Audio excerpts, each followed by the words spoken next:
Worry not, if you haven't yet been inspired, we are going to inspire you because we have got a lot that we have gathered to serve you this morning. We have news insights, we have topical discussions, we have sports updates, everything and even more. We will find it here this morning on this program. My name is Olive Monica Najuma and I am with the awesome three. That is Jerome Paul Sonko, Chantal Oliver Kandinda and Robert Chirabo. There is something unique about this team, by the way.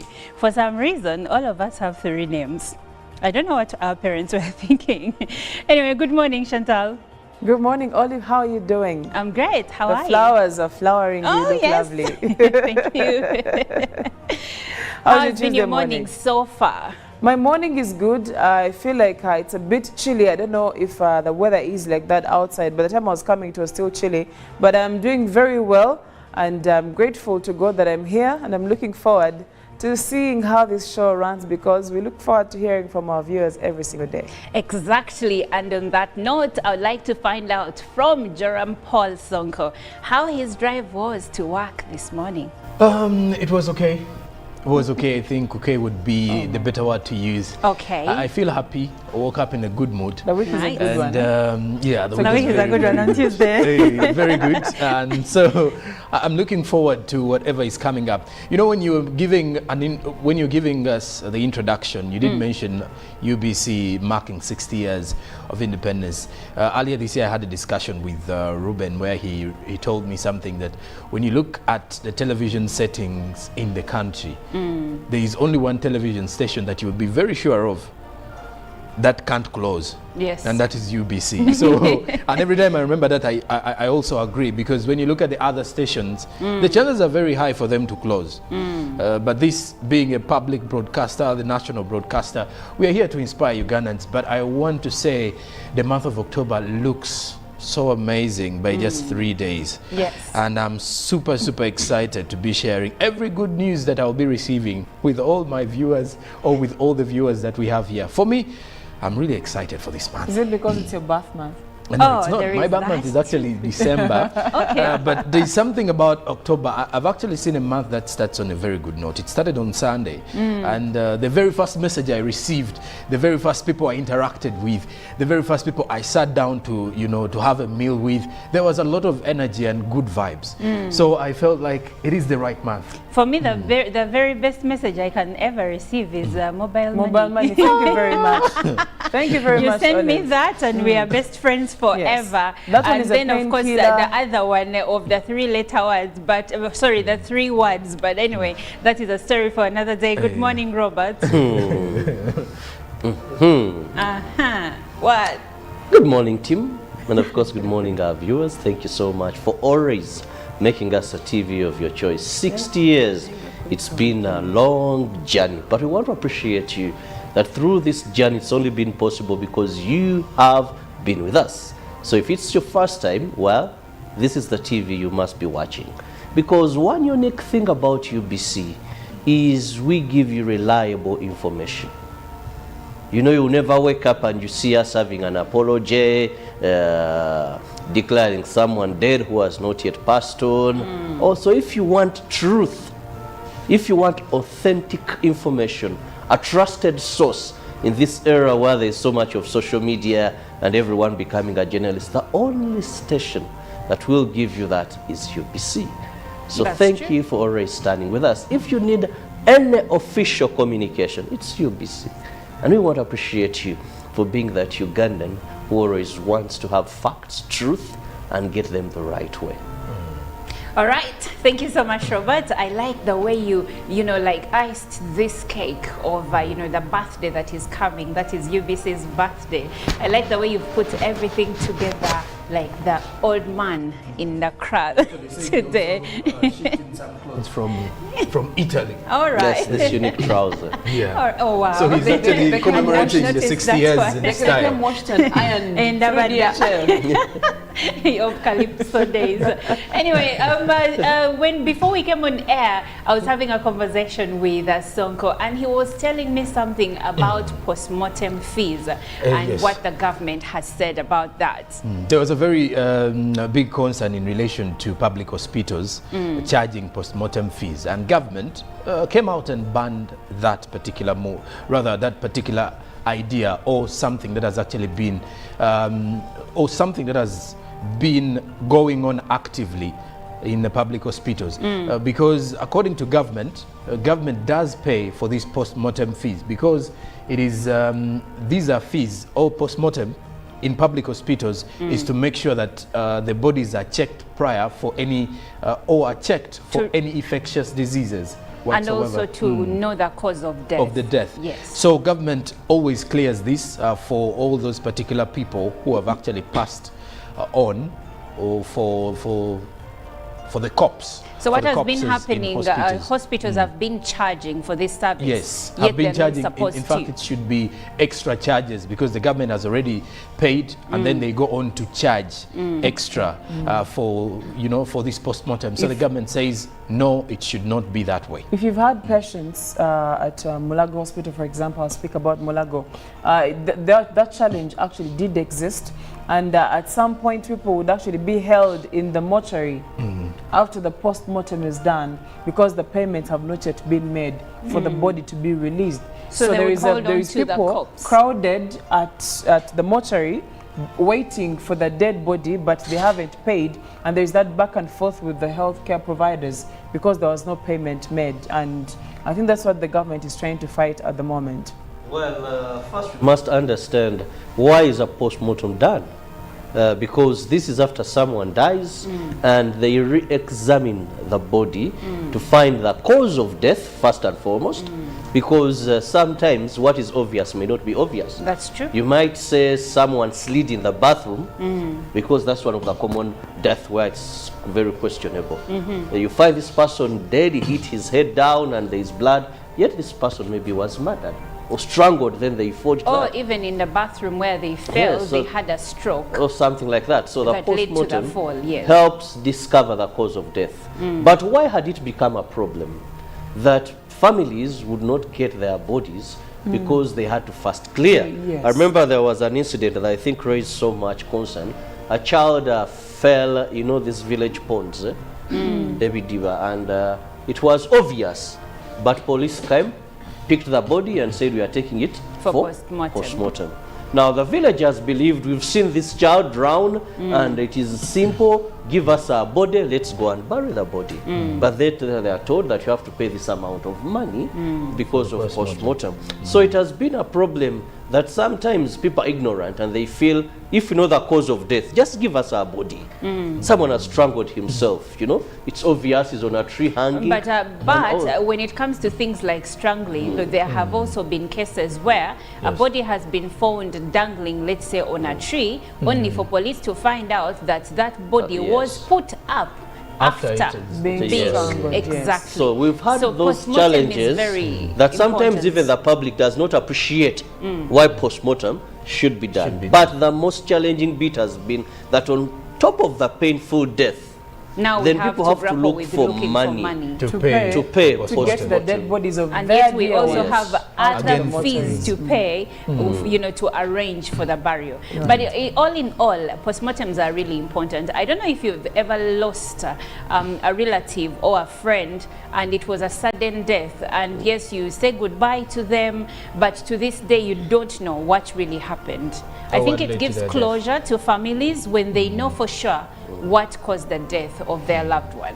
But charging the fee, when the government says you're not supposed to charge the fee, I hope they listen to the directive. But sometimes you're gonna see these things on the news, but when you get down to the ground, something else is taking place. I think there's also something that we may overlooked. When you look at the fact that these government hospitals or public hospitals are charging for post-mortem fees, you would realize, because of the fact that there are some technicalities when searching for these post-mortem or doing this post-mortem testing and getting these results. And at times we all know because of the issues to do with the economy and how funds are being disbursed, at times you realize maybe, and I'm saying maybe, money may not reach in time or on time onto the accounts of those in charge of these public hospitals. Then you So raise it up in your cases, meetings. yes, If the obviously, budget they is do not raise enough, up. ask for a supplementary Because I'm looking or at something. where do we end up into such a situation. Because when you get into interaction with most of the people into the public hospitals, they will tell you a government delays to send in Money. this money.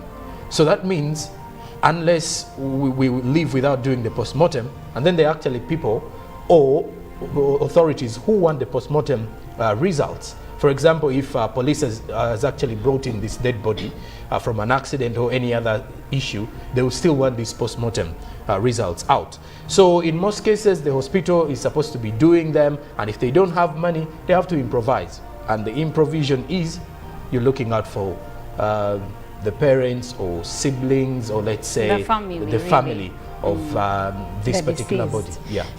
Anyway, that being said, this is the moment where we delve into our local stories. And we'll begin with President Museveni and Russia. Now, President Museveni received a special invitation to virtually participate in the Prima Vocal Reading International Forum to be held in Moscow, Russia, from the 27th to the 28th of November 2023.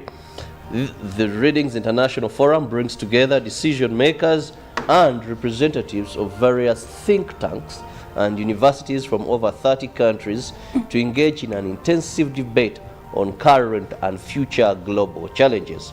The invitation was extended to President Museveni yesterday afternoon at State House Entebbe by a delegation of Russian led by Mr. Yuvachin Energy. The meeting was also attended by the First Lady and Minister for Education and Sports, Mama Janet Museveni. The delegation requested President Museveni to be a special speaker at the panel discussion on Russia, Africa, from program directives to participatory results. They informed President Museveni that the people of Russia hold him in high esteem and respect. And moving on, the State Minister for Veteran Affairs and Primary Health Care is preparing a report on the ongoing boundary conflicts between Uganda and South Sudan. The report, once completed, will be forwarded to the President to facilitate the resolution of this pressing issue. In the other news, police have recovered a stolen gun in Otuke district that was taken by an armed robber. Additionally, 2 other robbers were killed in an incident in Busia. And moving on, Forum for Democratic Change, FDC Katonga fraction, has issued an electoral roadmap for the party structure elections that will kick off on the 4th of October with party structures, conferences, and end in a national delegates conference in March 2024. While issuing the roadmap, the FDC Katonga fraction Interim President Elias Lukwago urged party supporters to ignore party activities organized by Najana Nkumbi, faction led by Patrick Oboy Amuriat, in what seemed to be another boxing war that will draw battle lines among party supporters. The Katonga faction believes that they are on the right track, as well as those of Najana Nkumbi. And moving on, matters Kampala City. Kampala Capital City Authority is losing over 5 billion due to illegal outdoor advertising, as all the billboards in the city are not in compliance. The disorganized placement of billboards in Kampala has become a safety hazard to the public, leading to fatalities and injuries during heavy rain downpours. The Kampala Capital City Authority Council passed the outdoor advertising ordinance to regulate advertising in the capital city of Kampala. The ordinance focuses on major advertisers based on the type of their advertisements. Nevertheless, the placement and management of billboards in Kampala Kampala remains a challenge in maintaining an organized city. While KCCA awaits guidance from the Attorney General on the Ordinance Bill, the chairman of the Revenue Collection Standing Committee at the Kampala Capital City Authority, Keya Mwaje, asserts that most billboards in Kampala are erected illegally. The public seeks shelter under these billboards. However, they are now collapsing.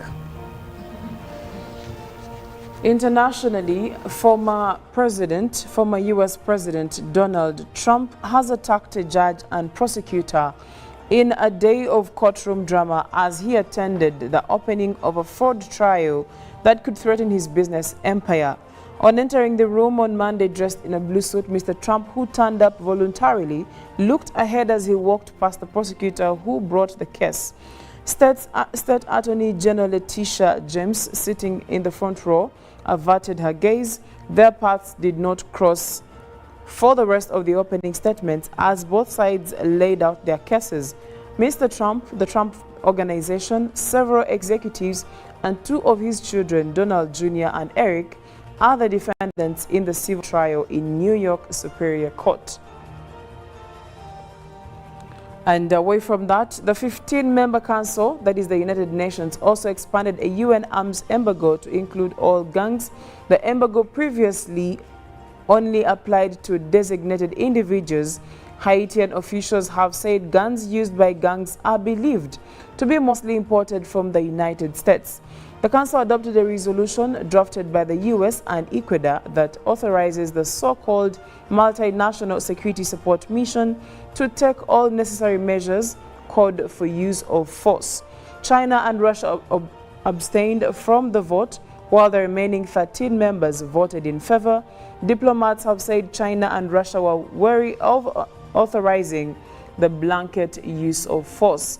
UN Secretary General Antonio Guterres told the Council in August that a robust use of force by a multinational police deployment and the use of military assets was needed to restore law and order in Haiti and disarm gangs. And away from that, Said's move could undermine the strategic partnership from July that includes measures on combating human traffickers and tightening borders, and which came during a sharp increase in boats heading to Europe from the North African nation. The European Commission last month said it would disburse 127 million euros in aid to Tunisia as part of the deal to fight illegal immigration from Africa to Europe. Tunisia rejects what the European Union announced, not because of the small amount, but because the proposal conflicts with the Memorandum of Understanding signed in July, Said said. The July deal included a pledge of 1 billion euros in aid to Tunisia to help its battered economy, rescue state finances, and deal with the migration crisis. And speaking matters climate, more than 100 dolphins have died in the Brazilian Amazon rainforest in the past week as the region grapples with a severe drought, and many more could die soon if water temperatures remain high. The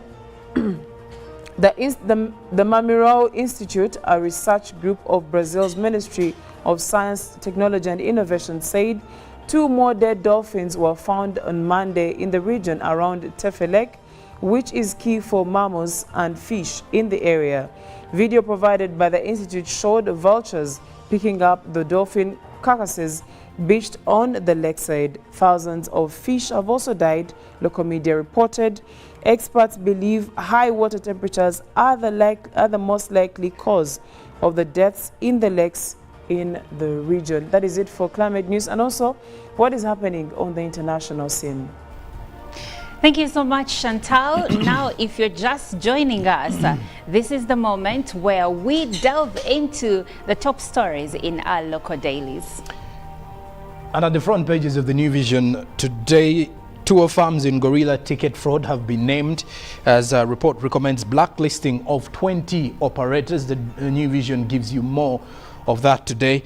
Then labor export companies probed over 8,000 withheld passports. You can read about the same with the New Vision. Today now in the new curriculum materials, Senior 2 Biology, Kiswahili and Senior 6 Mathematics. More of the same in the New Vision. President Museveni and Algerian investors discuss trade. More of the same with the New Vision today. Furthermore, Namirembe Diocese, who will replace Bishop Luarira? You can read more of the same with the New Vision. Her vision, Irene Kauma, a civil servant with a mission. You can read more about Irene in the New Vision, as another school director has been killed. More death in the country. You can read more of that worrying report in the New Vision today. Away from the New Vision, the Daily Monitor still looking at the tour operators sucked into the Uganda Wildlife Authority gorilla scam. Companies named and tour operators cautioned. Which operators are those? Over 20. You can read more about the same with the Daily Monitor. Now, sorting preliminaries as the anti-homosexuality law case takes a new shape. More of the same with the Daily Monitor. Now you can read more about Fally Ipupa and his concert in Kampala. And then furthermore, 2 men in hospital after fighting over mother of 10. You can find more about the same. I don't know why Robert is amused by that one.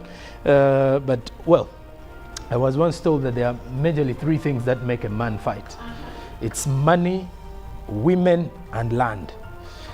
So when I see a story like this one, where 2 men were fighting over a mother of 10 children. In the mother of 10 bit. Because what? What do you mean? 10. I think the reason So that's why does they were having- How are you fighting telling me? is more to Why do with is the it- children. How are Do you realize Because that? look, Both the what- men feel let's like be- they want to let's be- have the right to the children.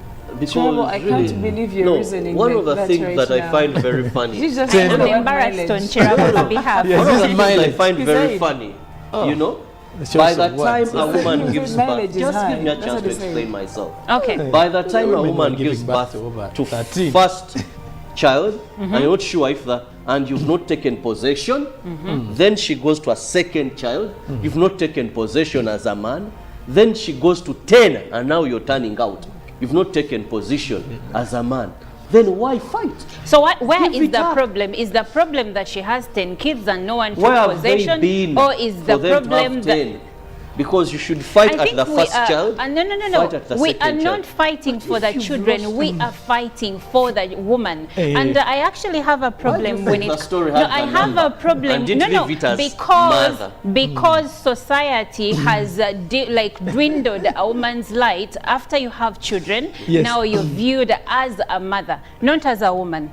Even when you take a lady that has maybe a child or 2 to your parents, they will say, "Why are you bringing us someone that has children?" So you're no longer a woman, you're now a mother. Your values no longer matter because you have children. And my The matter question started here, when you're leading and my 2-0. question here have an is, answer does for it mean that when a woman has children, then she's no longer human? She's have no an longer answer a for Shirabo. person? If Trouble. you want- When From it the comes to Af- matters of no, love? Unfortunately, from the African setting, Oh. a woman, if you are, to, let's say, the value of a woman in the African tradition, things have actually changed with this day and age. Back in the time, for a woman who would get into marriage when she's already bearing 2 children away from this particular new marriage, then her value would be different from a woman who hasn't given birth yet. I get that, but I like the fact that you said back in the day, because these women are not making themselves pregnant. For each one of the children they have, there is a man that Thank you. was in I have an this answer for equation. Chirabo. We normally choose to exempt men, yet they are the ones that are making women single moms, and then we turn around and say she has children. Really? I have an answer for Chirabo. Chirabo asked why they, no, you asked why they are pronouncing the fact that she has all these kids and stuff like that. Listen, you are a journalist or you are in the media and you know that we sell the hot stories. So what is the catch in there? It's the 10 children. Exactly. That's the And issue. that's the problem. Controversy Yeah, sells. I love the attention to detail, by the way. Yeah, because It is one not the attention writer to detail. of this They story put 10 children. 10 Then there's a children. reason behind What it. makes news is that this woman is a mother of 10, But the men and are eager. the men Then are maybe fighting. she's, Maybe there is for a something, there is mother gold of somewhere 10. there. Maybe she's a woman of noble And my character. question is, By the time why fight for a woman who has 10 children? Where have you been when she had the first? And you that is not what is important. But anyway, let's take this off air because we are going to agree to disagree, because in my opinion, whether she has 20 or 10, it doesn't matter. She's still a woman. But anyway, we are going to take a break.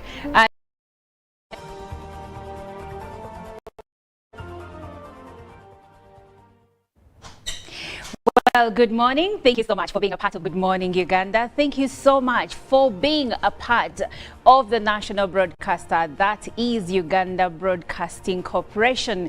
We love you, and we love that you are here with us, doing this every morning with us from Monday to Friday, from 6:30 in the morning up until 9 a.m. every single day. We appreciate you for doing that. And if you're wondering why I am appreciating you even extra today, it is because we are making 60 years as UBC, as the national broadcaster. So that is not a small feat. And I would like to appreciate everyone that has walked this journey with us from the days when we were still Uganda Television to now when we are UBC with over 4 TV channels and of course more than 11 radio stations. So we are here to serve you. We are here to entertain you, to educate you, and to inspire you. So have you been inspired this morning?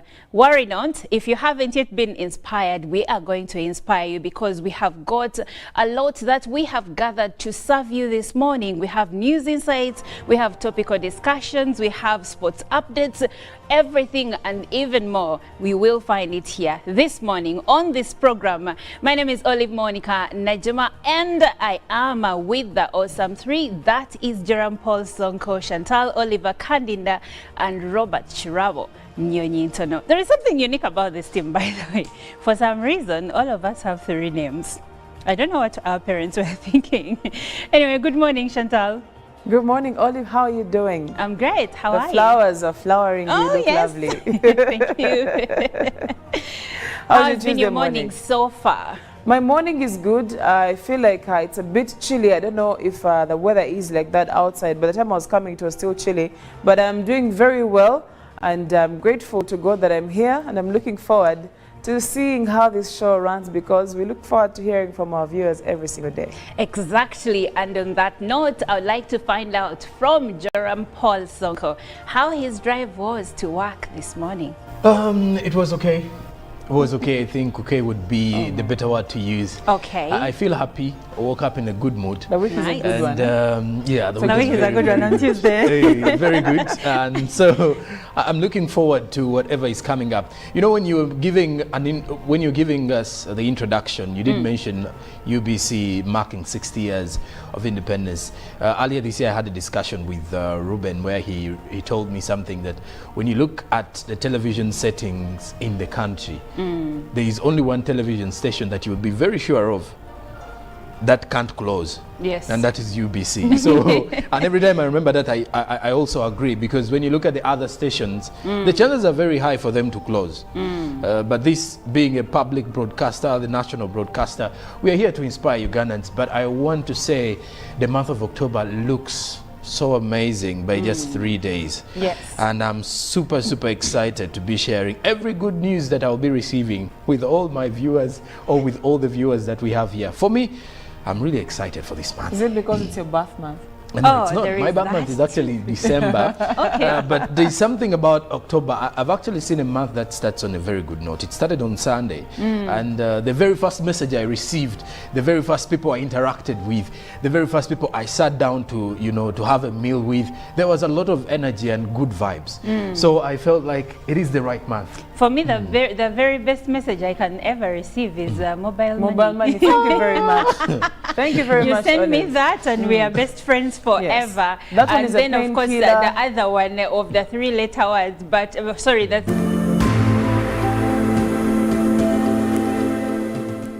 There's also another program, which is the Uganda Women Entrepreneurship Program, WEP, where we have dispersed the funds to the women groups, and of which recovery for the WEP program is around 52%. And of recent, the district was given more funds The president actually was the one who officiated it during Women's Day on the 8th of March in Kirihura district, where we got an additional 132 million shillings to be given to the youth groups for good performance. But previously we had over 600 million shillings on top of that, and so far so good. That group is very organized actually for the women.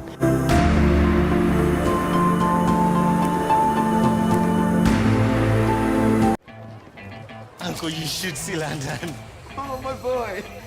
This has been 5 years. You should see Uganda. Yes. Uncle Marcus, huh? This is my former school. Soon there will be more than 1 million children learning like this for free.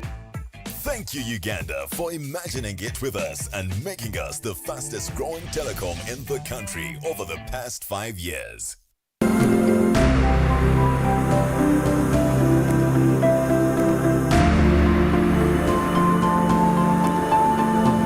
I've seen a number of community members out there that have formed themselves into groups and have identified enterprises, agricultural enterprises, rice and all that, and they've actually been successfully cultivating them.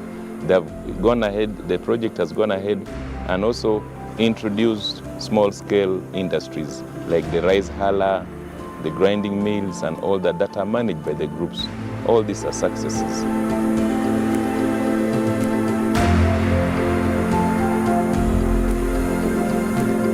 Live from UBC Studios in Kampala, this is Good Morning Uganda.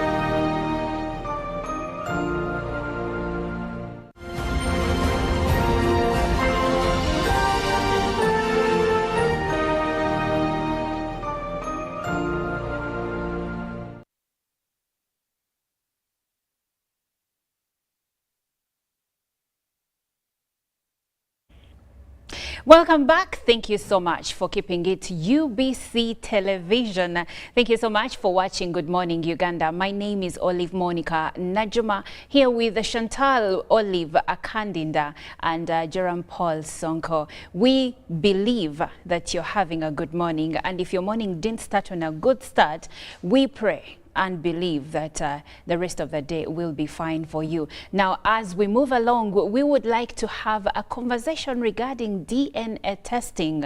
The Ministry of Health yesterday came out and banned DNA testing centers from advertising their services.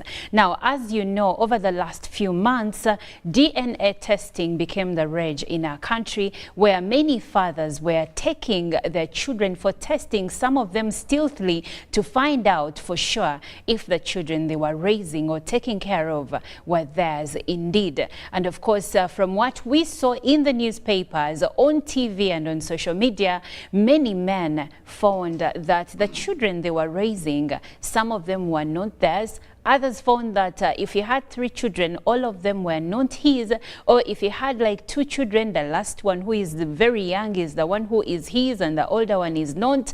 It was really a heartbreaking incident happening all across the country. And at some point, actually, they reached a point where religious leaders were even advising men to stop having their children checked for DNA because this was breaking marriages.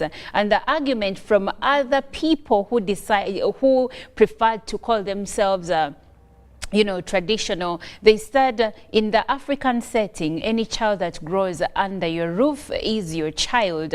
That and more has been happening for the last few months in our country, and we've had discussions about the same here on Good Morning Uganda. But this morning, we would like to delve deeper into the issue. Why DNA? Why are we banning that the testing centers from advertising their services? And this is where I go back to the team and of course start with you, Mr. Sonko.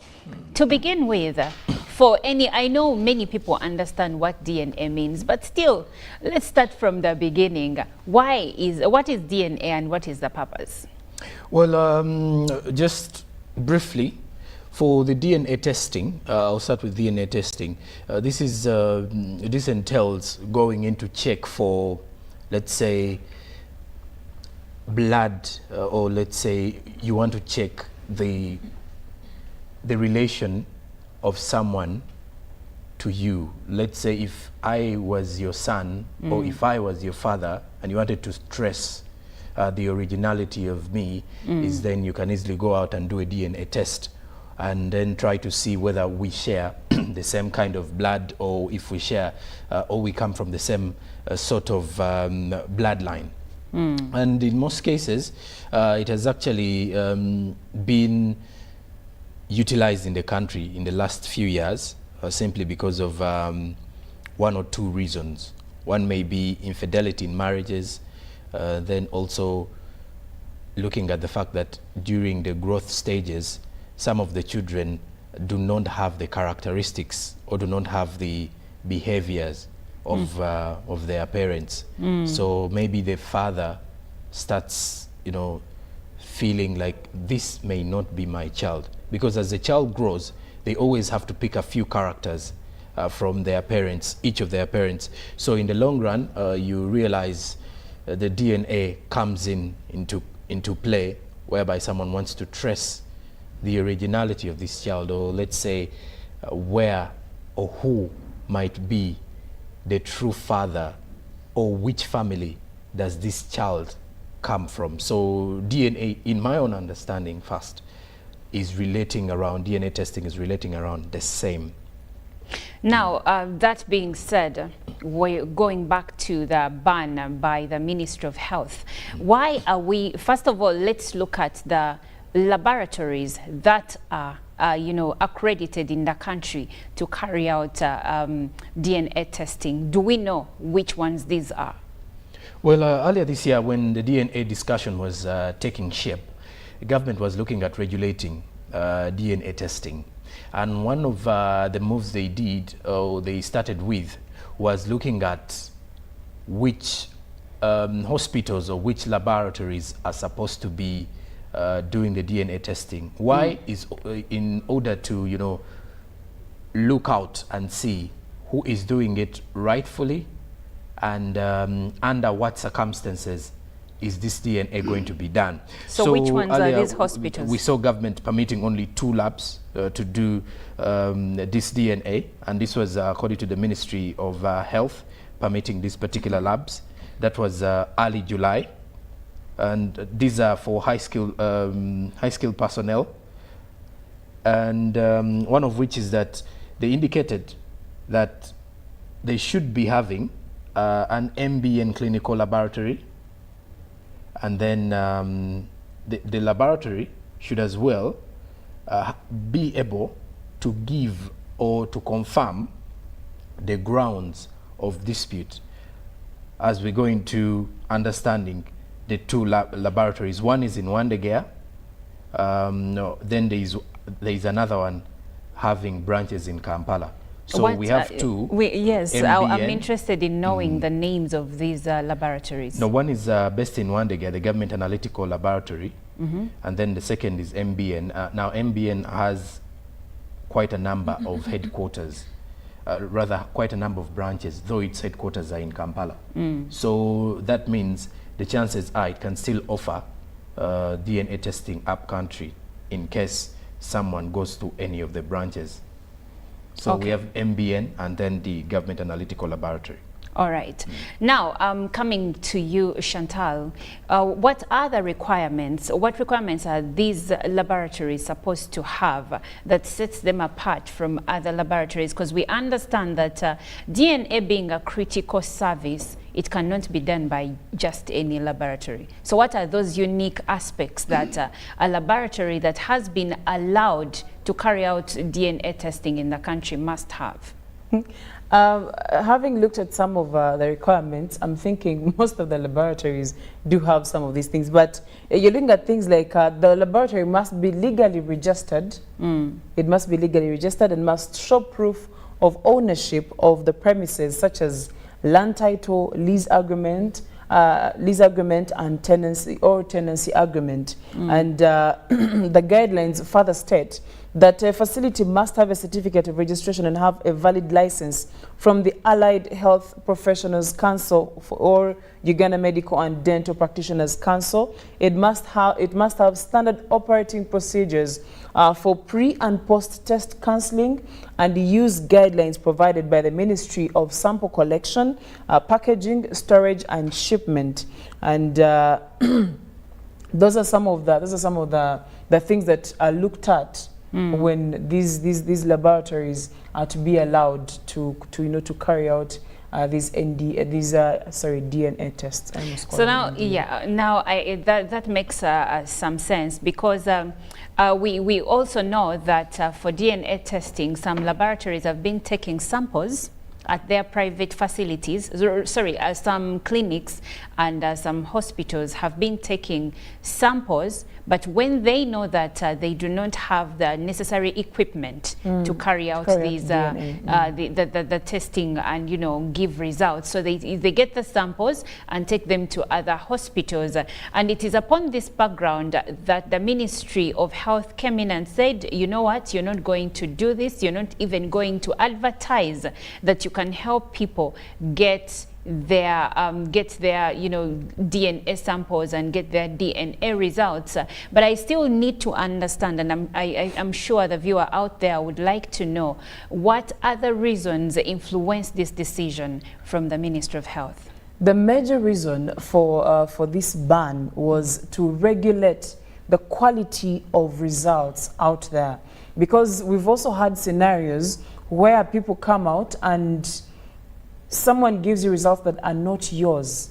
So the major reason for this ban is to regulate the quality of results that are being given to the to the clients out there. That is why majorly the Ministry of Health said no, we have to ban. Not every Tom, Dick and Harry can actually carry out a DNA test. Okay. And also it has become a new trend for the hospitals, and then even from let's say clinics, laboratories in the country, because they know it's the new trend in town. Everyone is doing a DNA.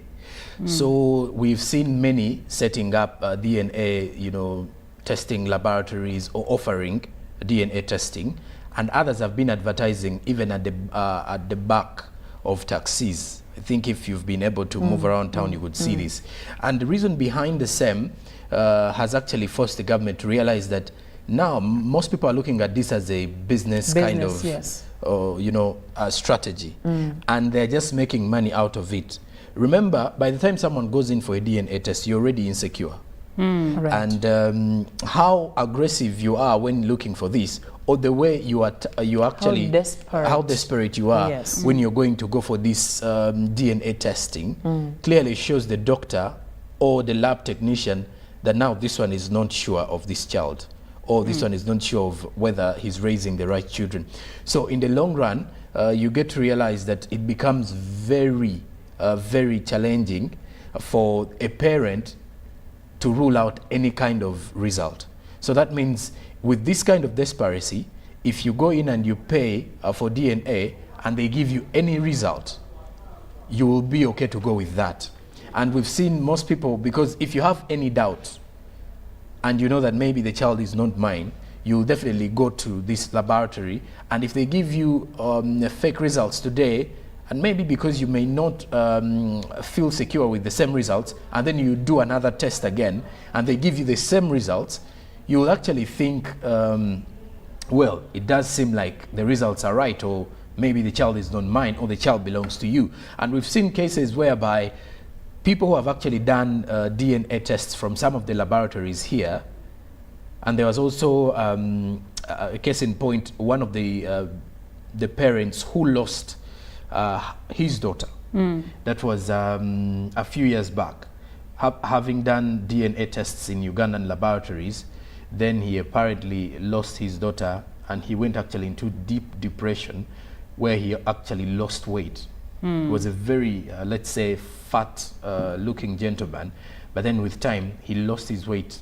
He became more slim than I am. So when he went on, after like a period of good years, when he went to Kenya to do further testing, it actually came out that the child was his.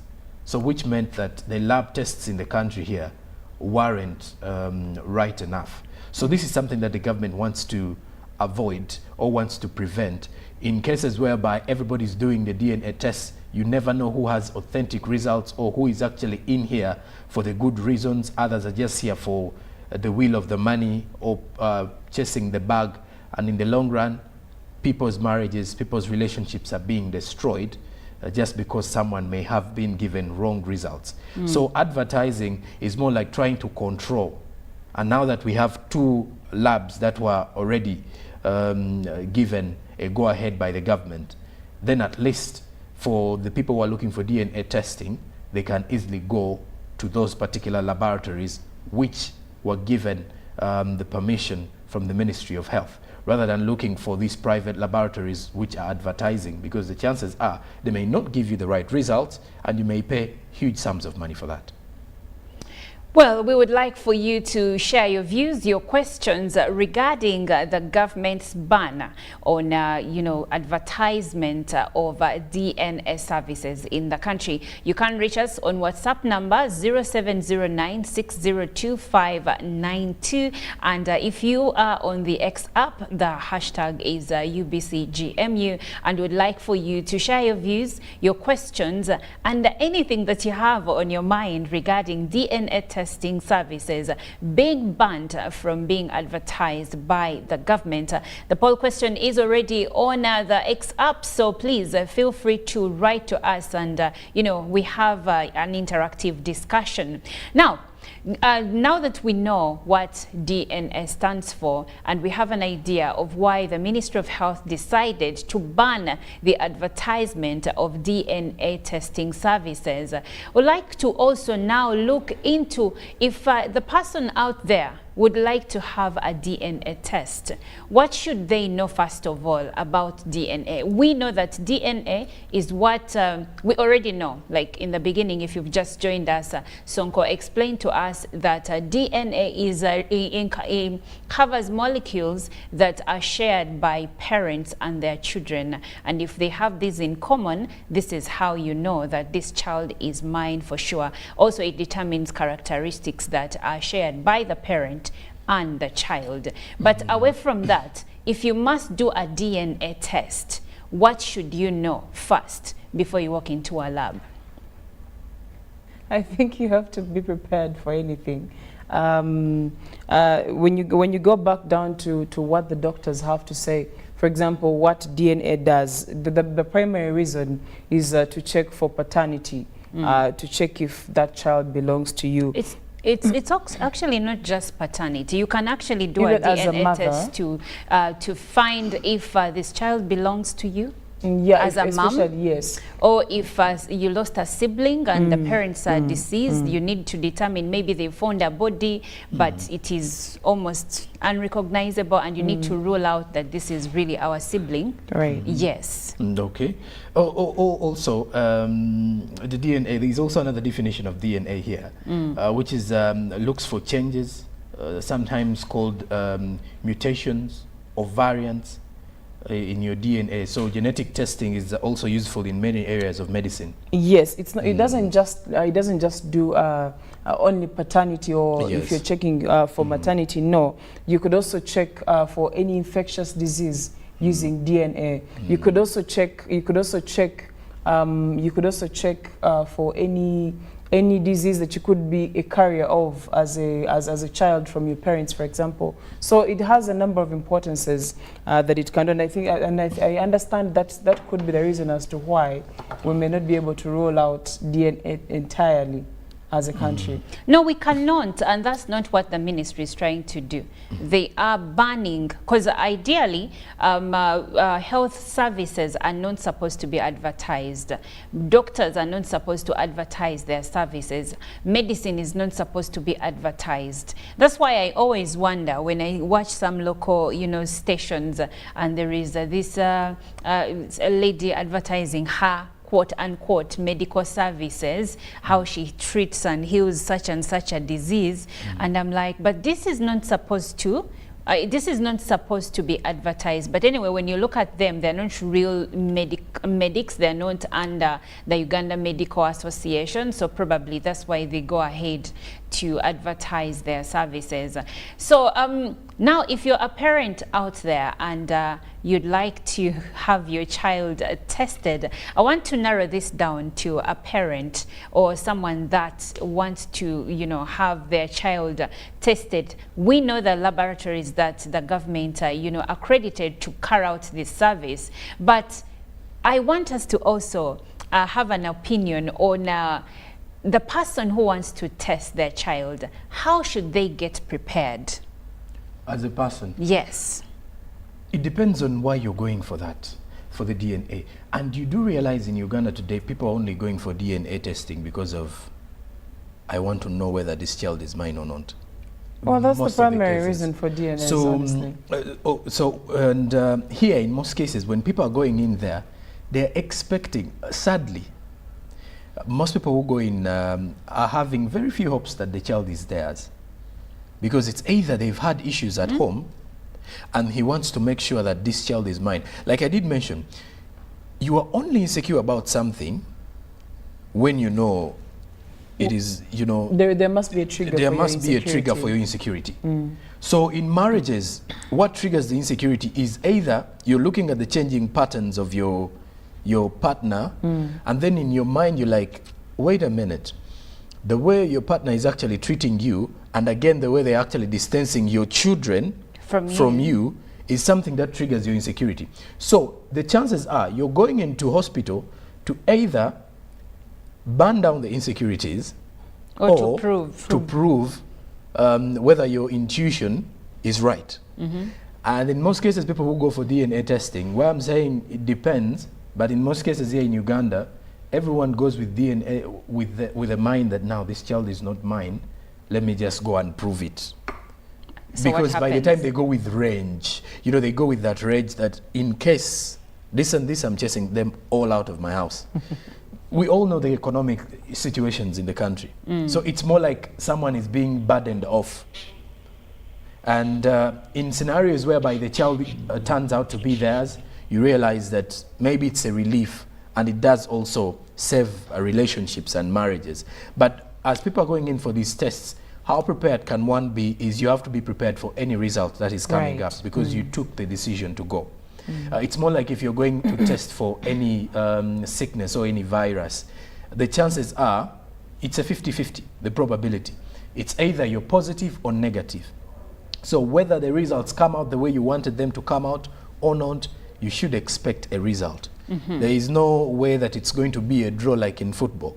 So it's either the child is yours or the child is not. So in the event that, because there are people that have been raising children, for instance, let's say there were cases of, I heard of a gentleman who stayed in the UK, had been working, and we know money abroad is there, but the work you put in is quite strenuous. So this gentleman apparently had been working, taking care of 5 children down here and taking them through international schools. Now, an international school may go for about $10,000 a term. Now, this gentleman reaches a point where apparently he was taking his children out of the country, and they required to do DNA testing to prove paternity, and it turned out that all 5 were not his. So in the event of a circumstance like that, how is this person supposed to come back from that? Are they supposed to wrap up and turn their back onto these children? What happens to their mental health? Well, to the parents, there is a lot of depression coming in.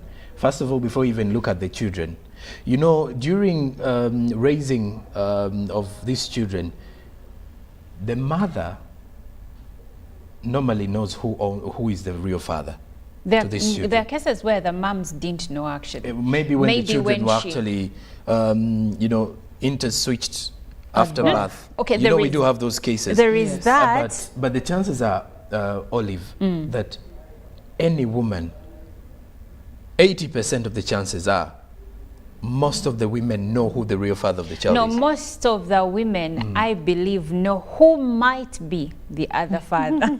No, who is the father? No, because it sometimes, like, let's say she was with 2 men, okay, and their children now, or a child. In the event that the test comes out negative, that the man that has been raising this child is not the father, she definitely knows who the alternative is. Right. Except if there was a case of rape, and that is treated differently. True. Because sometimes people are raped by strangers. Strangers, yes. So You can't that know. is a different case. But in the event that maybe she was dealing with more than one partner, she knows who the other alternative is supposed to be. But going back to, the reason why I'm insisting on finding out, like, how best can a person deal with the fact that now the children or the child they've been raising for a given period of time is not theirs. First of all, I want us to look at the mental health. How can we help them? What advice can we give them? And obviously the other elephant in the room is, should they stay as the father in this relationship, or should they up and go? I think that's why also government is trying to have these controls, because over time we have seen marriages break, we have seen people kill each other after finding out that the kids they've been raising are not theirs. And that is why also the ministry is saying for these laboratories to be able to conduct these DNA tests, they have to even have counseling points or counseling centers where they counsel these people, because if you've gone to do an HIV test, you know that there is that bit of counseling that you'll get. They'll first ask you if it's your first time, and then they'll talk to you, even though the results are negative. The doctor will almost first scare you in a way, because they want to have that conversation of be ready for the results. You know, with the HIV testing, the last time I went there, I was scared.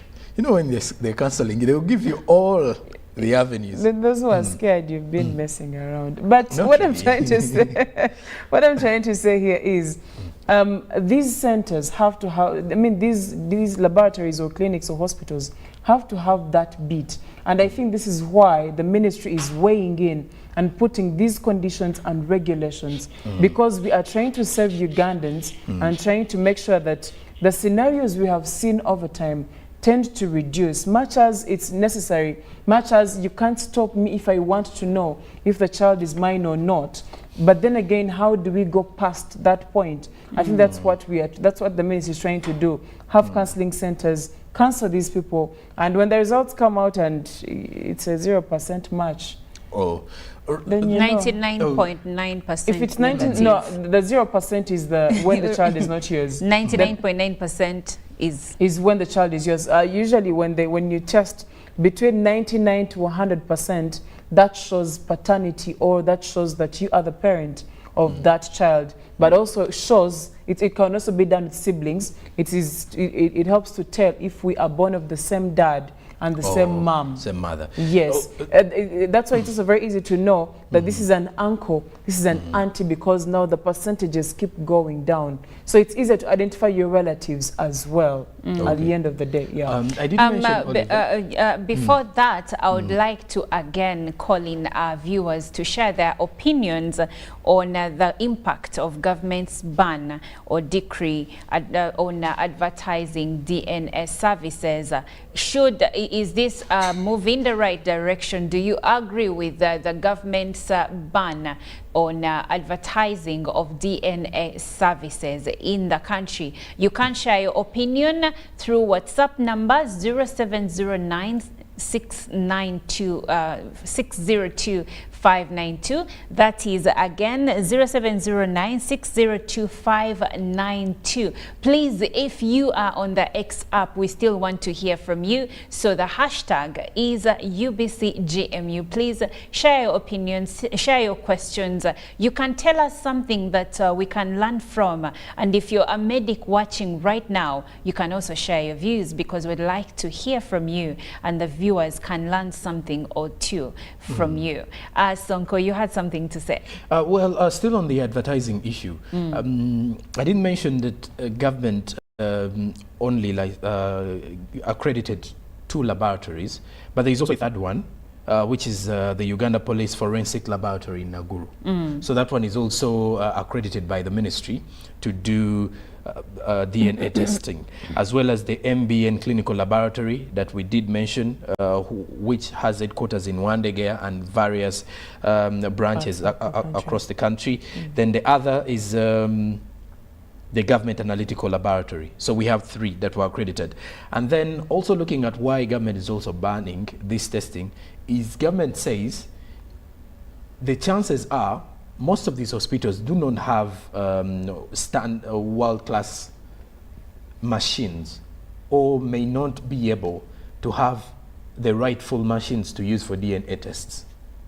And this puts many people into, falling victims for wrong results. Why the ministry has to accredit is they have to make sure they go out to these laboratories, look at the machines that are being used, then look at the procedures they use, inclusive of the counseling part of it that you did mention, and some of the other laboratories in the country do not offer these services.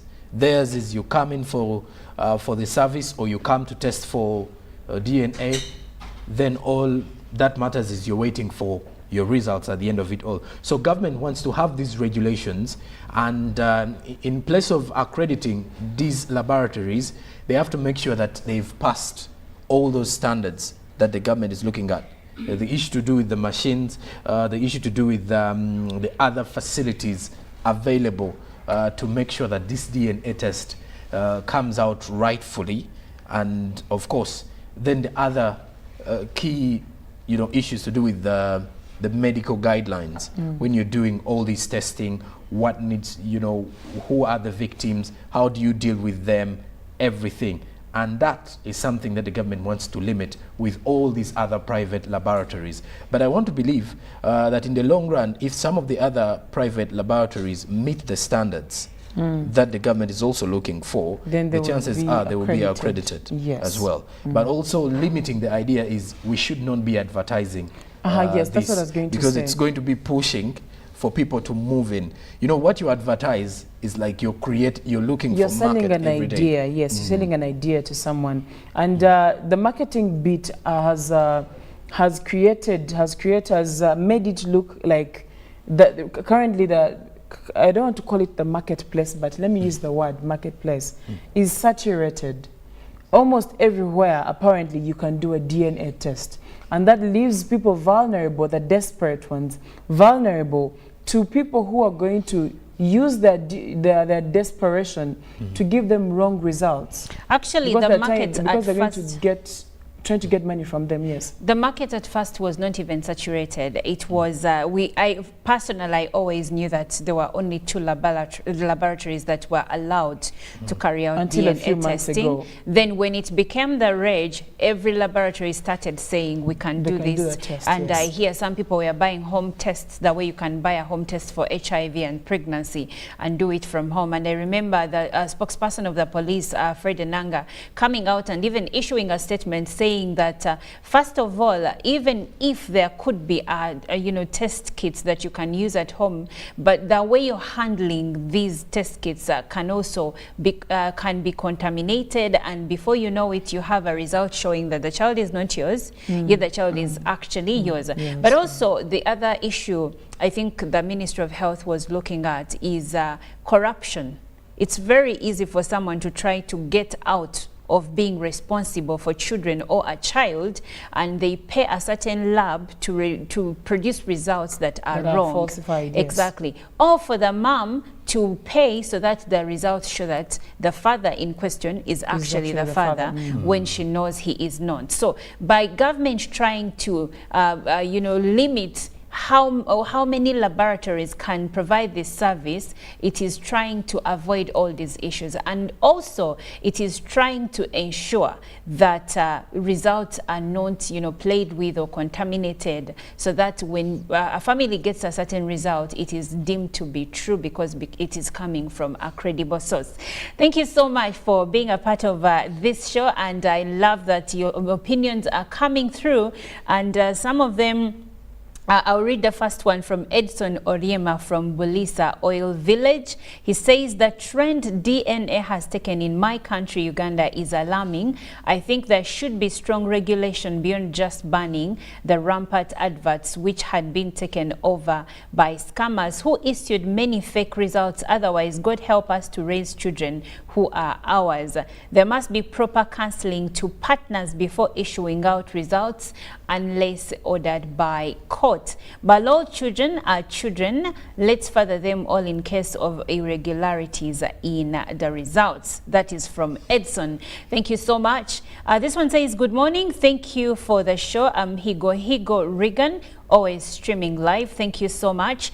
As per the topical discussion, DNA is a crucial and vital aspect.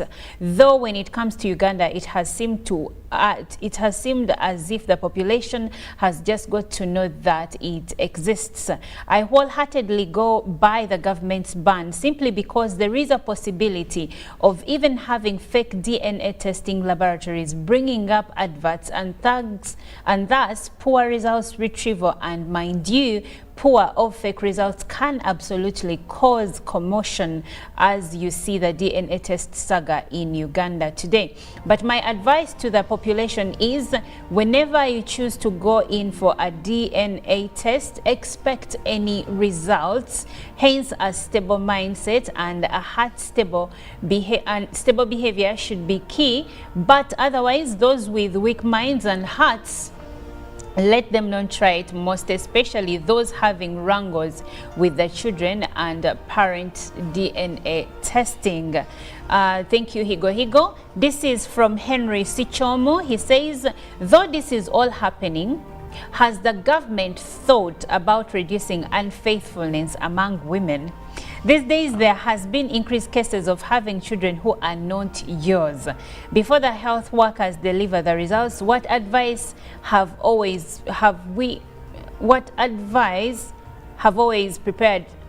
are we always prepared for the positive result? Now, when you say that, has government done something to, counter or avert unfaithfulness by women? Honestly, I know tusaba government here to Yambe, but there are cases where this now goes back to upbringing, because charity begins at home.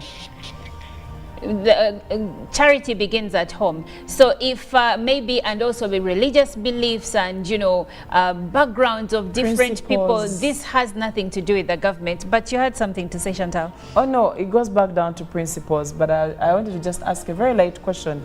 Who hurt him? Well, I don't know, but he asks a pertinent question. But in this case, the government can't. We cannot hold the government accountable on unfaithfulness of a certain gender. And this one is choosing the wrong partner. Exactly. This is from Cricket Derek Gagamel from Makindil Wafu, and he says, "Good morning, family.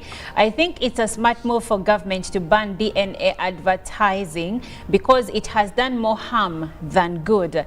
If there is anything that has tortured men psychologically in this modern life is DNA.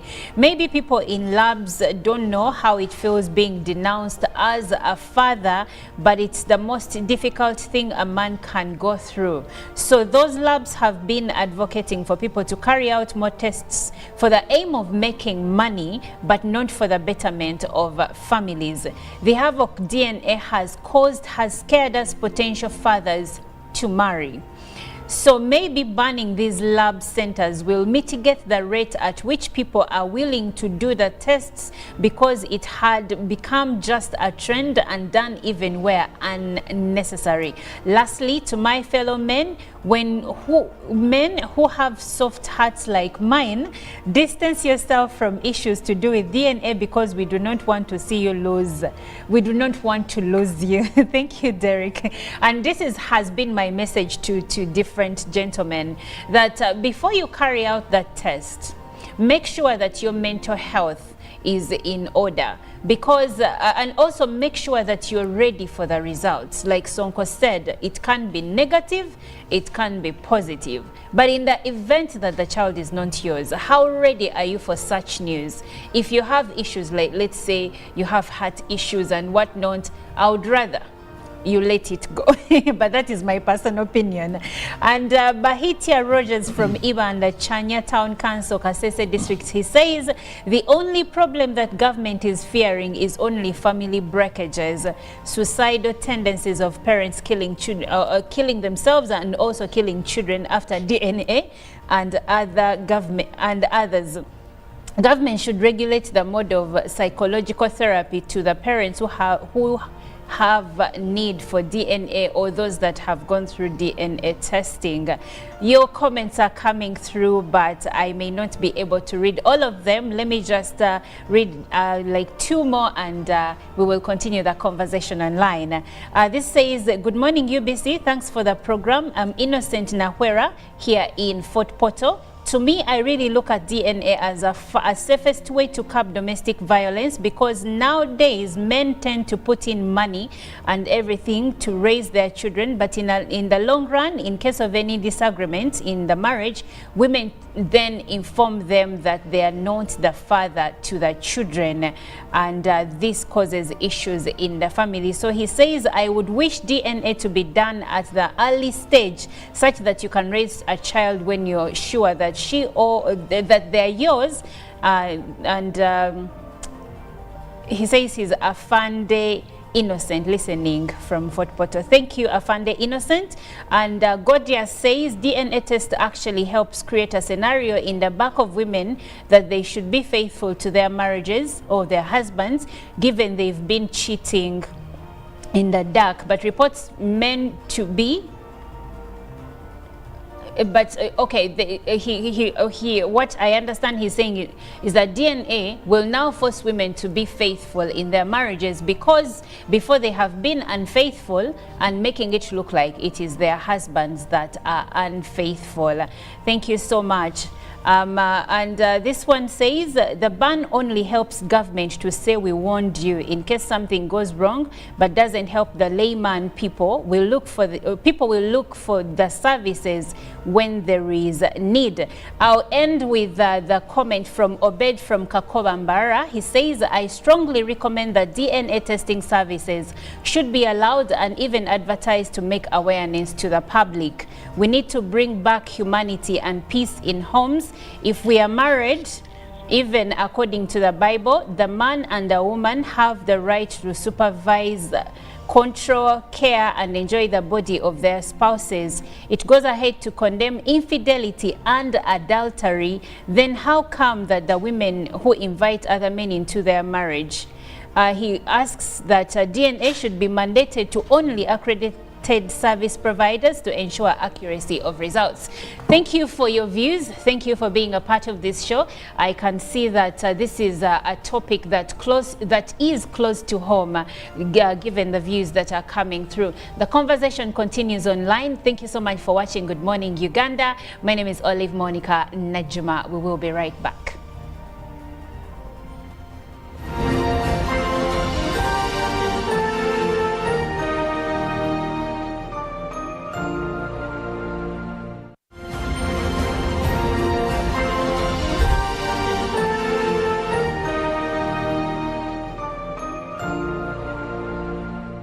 Of the day on UBC.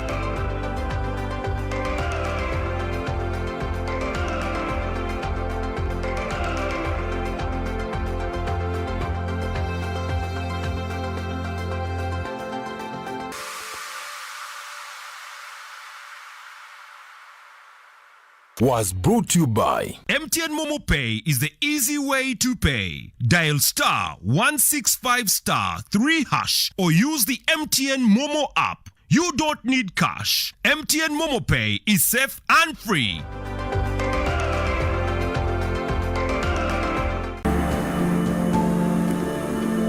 Gulu City Market lies in 4 acres of land with a population of about 4,000 registered market vendors who are doing business in this facility.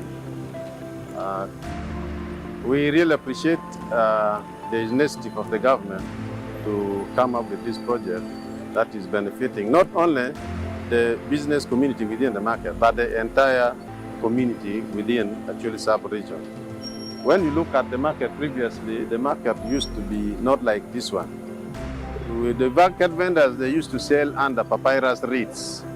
And we used also to ferry our goods, come and sell, then you take it in the stores or elsewhere.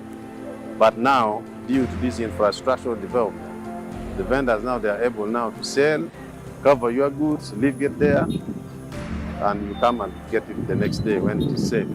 The safety of our goods and the convenience of doing business has improved greatly. That makes the local community very, very, very happy when they are doing business in the market now. I want to appeal to my fellow vendors and the community, about the entire Chile sub-region, that we need to embrace and support the government so that they continue also bringing us more development in our region.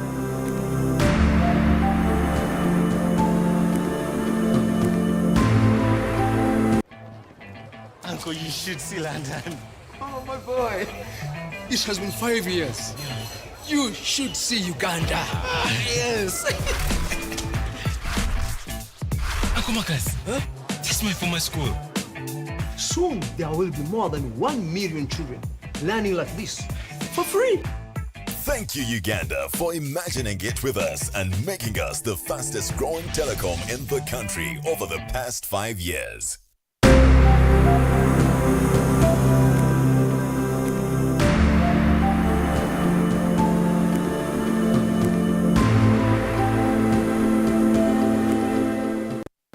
There's also another program, which is the Uganda Women Entrepreneurship Program, WEP, where we have dispersed the funds to the women groups, and of which recovery for the WEP program is around 52%. And of recent, the district was given more funds. The president actually was the one who officiated it during Women's Day on the 8th of March in Chirihura district, where we got an additional 132 million shillings to be given to the youth groups for good performance. But previously we had over 600 million shillings on top of that, and so far so good. That group is very organized actually for the women.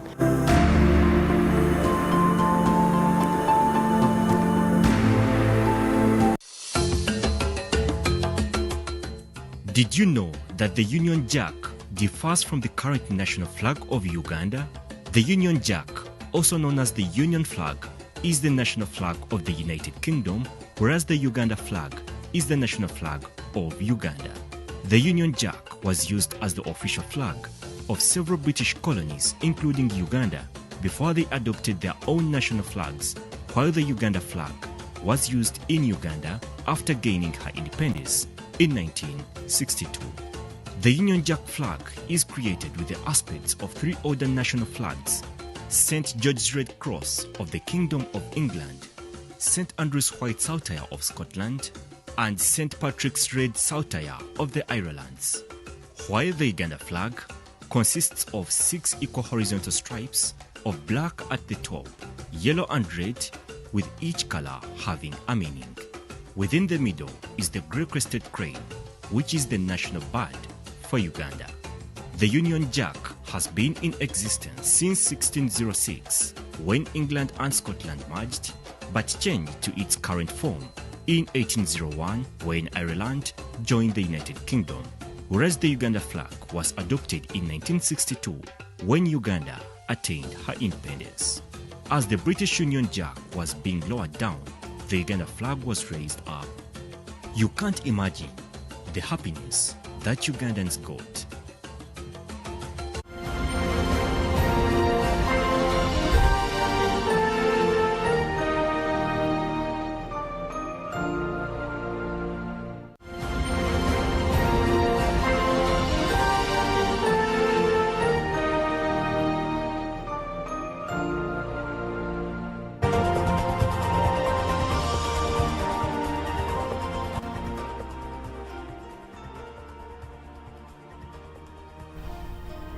Hello there, good morning again, and many thanks for joining us here on Good Morning Uganda. It's time for the Good Morning Uganda business update, and we are definitely into that particular situation where we get to understand what is happening from the world of business. Well, yesterday President Museveni did receive a special invitation to virtually participate in the Primakov Readings International Forum. And this is a forum, when you look at it, that is not only strengthening the bilateral relations between the two countries, but also giving room for business discussions to prevail.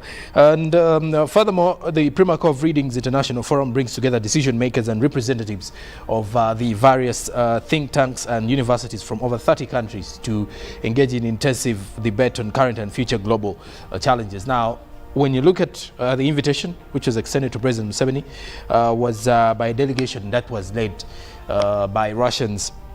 That is by a delegation that was led by Mr. Yukin Engin. Now, the meeting was also attended by the First Lady and Minister of Education and Sports as well. Now, the delegation requested President Museveni to be a special speaker at the panel discussion of Russia, from program directives to practical results. Now, furthermore, still with the same, President Museveni did meet the Algerian investors yesterday. So it was more of not only looking at political discussions, but there was also something to do with business and strengthening business. Remember, when I do mention about Algeria and President Museveni meeting the delegates from Algeria, we all know that at the start of the year, President Museveni was in Algeria, where we got market for our dairy products, especially the dairy, especially powdered milk. So when all these discussions come through, it is time where you look at the idea that we are getting market when you look at Algeria, and also we are looking at how our investors in Uganda can ideally have interactions or work together in partnerships with these particular international traders or investors. Then furthermore, these investors do bring in money in the country through setting up different industries, as well as creating more job opportunities for the Ugandans. And of course, we shall definitely wait to see how that will come out. Now, on the continent, there is a report regarding dairy products. And in context is beef or meat output. According to the latest report, Africa meat output is losing $5 billion to tsetse menace. And the tsetse infestation is eating into Africa's meat production output with losses of up to $5 billion annually. Now, according to the latest data from the African Union Inter-African Bureau for Animal Resources, it actually shows that the disease's impact extends over an estimated 10 million square kilometers, a third of which contains parts that could otherwise produce more meat as pasture is available. And of course, now this is a direct warning and a caution to everybody who is having cattle, or who is rearing cattle, or who is dealing in pastoralism, that, well, you need to check out on a regular or maybe weekly or monthly in regards to tsetse infection when it comes to, if you're doing that monthly check-up of your animals, their well-being and everything, because it does seem like, according to the latest figures, or according to the latest reports, that with over 2.1 billion heads, with over 490 million goats, 420 million sheep, 370 million heads of cattle, and other economically useful animals across Africa, you get to realize that very few of the farmers are in position to control or resist tsetse infecting their farms or directly hitting their animals. So this is something that we need to come together and fight or pay serious attention to in the long run. That is according to what is coming in from the African continent. Now, lastly, from our business update this morning, though, we now look at the forex market to see how the various currencies are trading So by the time you go in to purchase, you definitely know how much you can exchange at what rate. In Ugandan shillings, you can exchange a dollar, a Kenyan shilling, or a South African rand. For the US dollar, by opening yesterday, buying was at 3,753.38 shillings and selling was at 3,763.17. Then midday, the US dollar was buying at 3,754.38 while selling at 3,784.38. It did close buying at 3,751 while selling was at 3,761.00. Then the Great Britain pound buying was at 4,569.84 while selling was at 4,582.02. The euro, on the other hand, was buying at 3,962.55 while selling was at 3,973.12. Kenyan shilling buying was at 25.29 shillings while selling 25.36 shillings.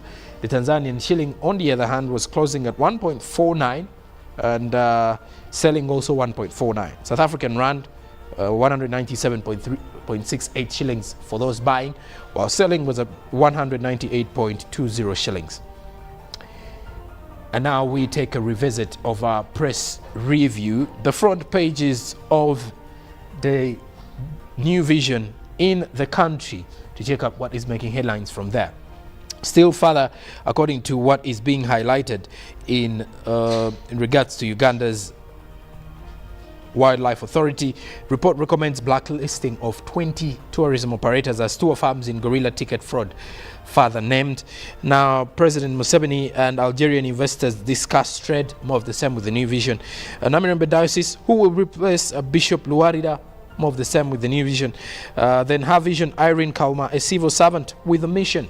Read more about the same. Now, crime, another school director has been killed. Which school director is that? You can read more of the same with the New Vision. Now, the front pages of the Daily Monitor, tour operators sucked into Uganda Wildlife Authority gorilla scam. You can read more of the same with the Daily Monitor. Now, Fally Ipupa serenades Kampala with epic do. Read more of the same with the Daily Monitor. Now, 2 men in hospital after fighting over mother of 10. Daily Monitor gives you details of the same. Assorting preliminaries is the anti-homosexuality law case taking a different shape. More of the same with the Daily Monitor. Now, crossing the borders to Kenya, the Daily Nation. Travel. President Ruto stops party for joyriders. Read more with the Daily Nation. Still at the front page of the Daily Nation, review impeachment law. Waiguru urges after winning another term as COG boss, as COVID-19 vaccine pioneer scientists win Nobel Prize for medicine. Then in the other news, 42 billion Kenyan shilling staff pensions held up by employers, says regulator, as Boma stocks in limbo as KK Azimio skip hearing. Lastly, the Citizen newspaper in Tanzania, why Kariako is a tickling bomb. More of the same in the Citizen. Minister explains Tanzania's plane shopping spree. As in football, Yanga Simba may clash in Champions League. As what editors expect of new chief government spokesperson. Also, $500 million to empower youth in fisheries, livestock, keeping. More of that with the Citizen this Tuesday. And now Olive Najuma is on standby to give us the traffic updates. All right. Thank you so much for keeping it you busy, and good morning Uganda from 6:30 up until this time. But we are still going on up until 9 a.m. Right now, we look at the traffic updates, and we will be taking it from Gaba Road around the areas of Kabalagala, going through to Muyenga Road and the areas of Namwongo. Now, looking at Gaba Road right now, like I said, at that intersection that goes to Senyondo Road and then crosses through to go to Nsambia, and then other areas of Kansanga and crossing through to go to Muyenga. That section right now has a bit of a traffic build-up. If you're looking at your screen right now, you will see that. But this build-up is not really too much, so you maybe lose maybe a few minutes there, especially just here at the intersection, because when I look at where Senyondo Road starts, okay, there is there is a traffic build up there. I see the orange zone is a bit of a stretch, meaning that it is being held up by this red line that is on the main road, on the main Gaba road. That's why the people that are trying to join the main road from Senyondo Road are being held up by the traffic that is in the center. And if I look at areas of Kabalagala going to Kansanga, there is some bit of traffic around John Rich Supermarket, and as you go ahead, actually there is huge traffic coming through from Kansanga up until that intersection in Kabalagala, because even if you're going to or coming from Diplomat Road, joining the main Gaba Road, there is a huge traffic coming in from Diplomat Road, as you can see there. But now I want us to still go back in the trading center of Kabalagala and look at other routes. When you look at like I said, Senyonga Road has some bit of a hold up there. But then when we go up, looking at Muyenga Road, there is traffic there as well that is coming through from Muyenga Road. Actually, this could be people that are trying to access the city going through the areas of Namuwongo. And this explains the traffic that we see on Muyenga Road. But sometimes it is also a traffic jam that is coming through from the people that are coming from Muyenga, and probably they want to join the Gaba Road so that they head to areas like Kansanga or to areas like Nsambia or yes. So now when we go further and look at Muyenga Road, there is a smooth flow of traffic when you leave the trading center along Muyenga Road. So if that's where you're headed or coming from, you're good to go. But now when we branch off to Mbogo Road, there is an orange zone over there, which indicates that traffic is building up along Mbogo Road. Mbogo Road goes through, and it's the one that joins you to some part of industrial area. Actually, it takes you up to the National Housing Offices on 8th Street. And as you can see there is a smooth flow of traffic this morning as you join 8th Street, so from Mbogo Road. So if that's the route you're taking, you are good to go. And when you reach the intersection that joins the main access road, there is a bit of traffic there building up, but nothing to worry about.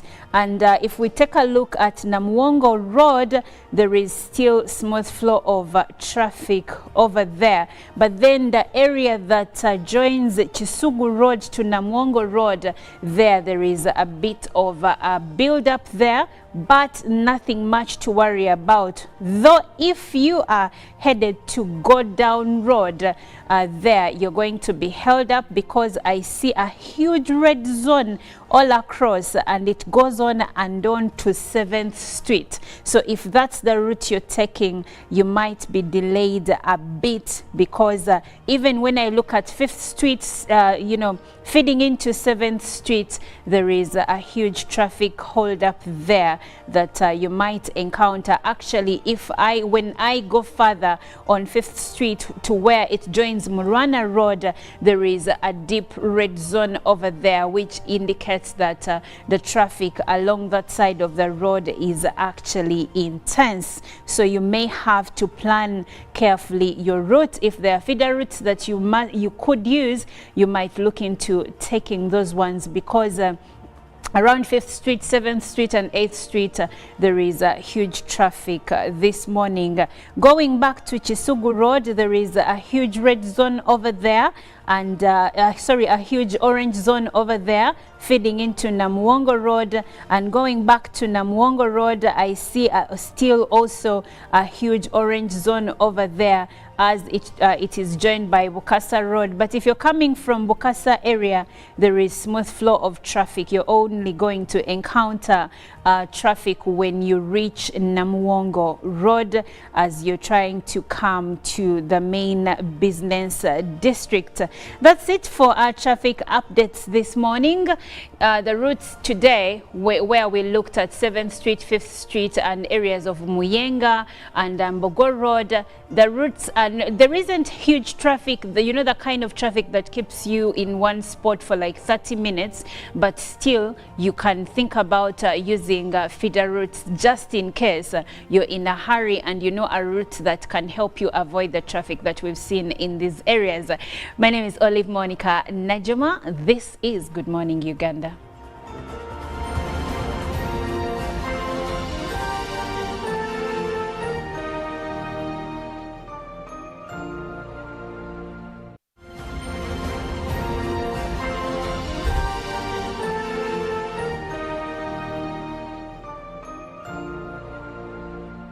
Pick of the day on UBC.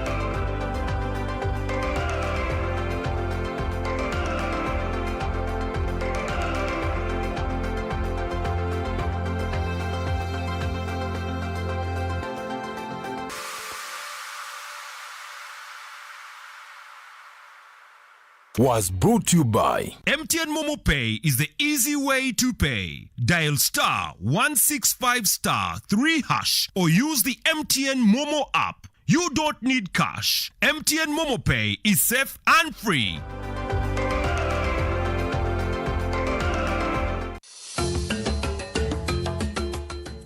Did you know that the Union Jack differs from the current national flag of Uganda? The Union Jack, also known as the Union flag, is the national flag of the United Kingdom, whereas the Uganda flag is the national flag of Uganda. The Union Jack was used as the official flag of several British colonies, including Uganda, before they adopted their own national flags, while the Uganda flag was used in Uganda after gaining her independence in 1962. The Union Jack flag is created with the aspects of three other national flags: St. George's Red Cross of the Kingdom of England, St. Andrew's White Saltire of Scotland, and St. Patrick's Red Saltire of the Irelands. While the Uganda flag consists of 6 equal horizontal stripes of black at the top, yellow and red, with each color having a meaning.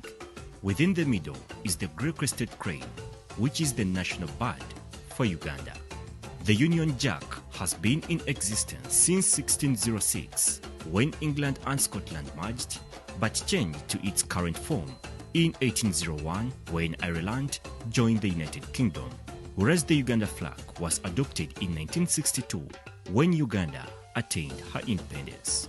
As the British Union Jack was being lowered down, the Uganda flag was raised up. You can't imagine the happiness that Ugandans got.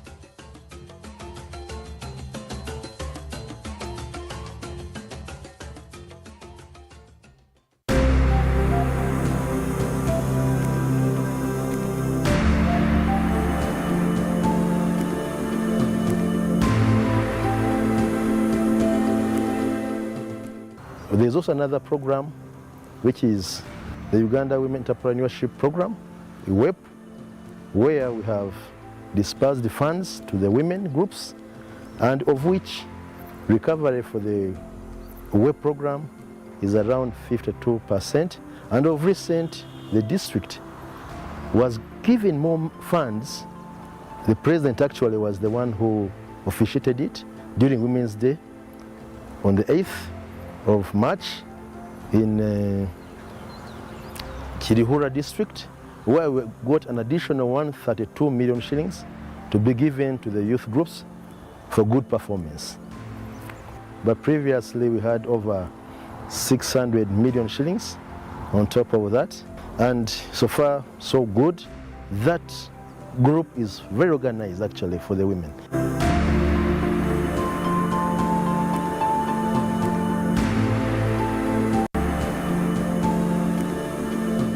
City market lies in 4 acres of land with a population of about 4,000 registered market vendors who are doing business in this facility. We really appreciate the initiative of the government to come up with this project that is benefiting not only the business community within the market, but the entire community within actually sub-region. When you look at the market previously, the market used to be not like this one. With the market vendors, they used to sell under papyrus reeds. And we used also to ferry our goods, come and sell, then you take it in the stores or elsewhere. But now, due to this infrastructural development, the vendors now, they are able now to sell, cover your goods, leave it there, and you come and get it the next day when it is safe. The safety of our goods and the convenience of doing business has improved greatly. That makes the local community very, very, very happy when they are doing business in the market now. I want to appeal to my fellow vendors and the community of the entire Chile sub-region that we need to embrace and support the government so that they continue also bringing us more development in our region.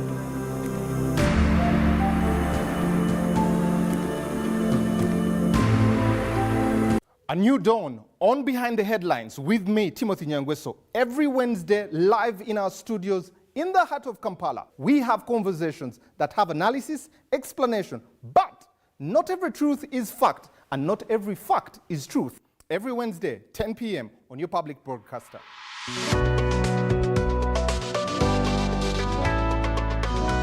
All on your public broadcaster, UBC, inspiring Uganda. Live from UBC Studios in Kampala, this is Good Morning Uganda.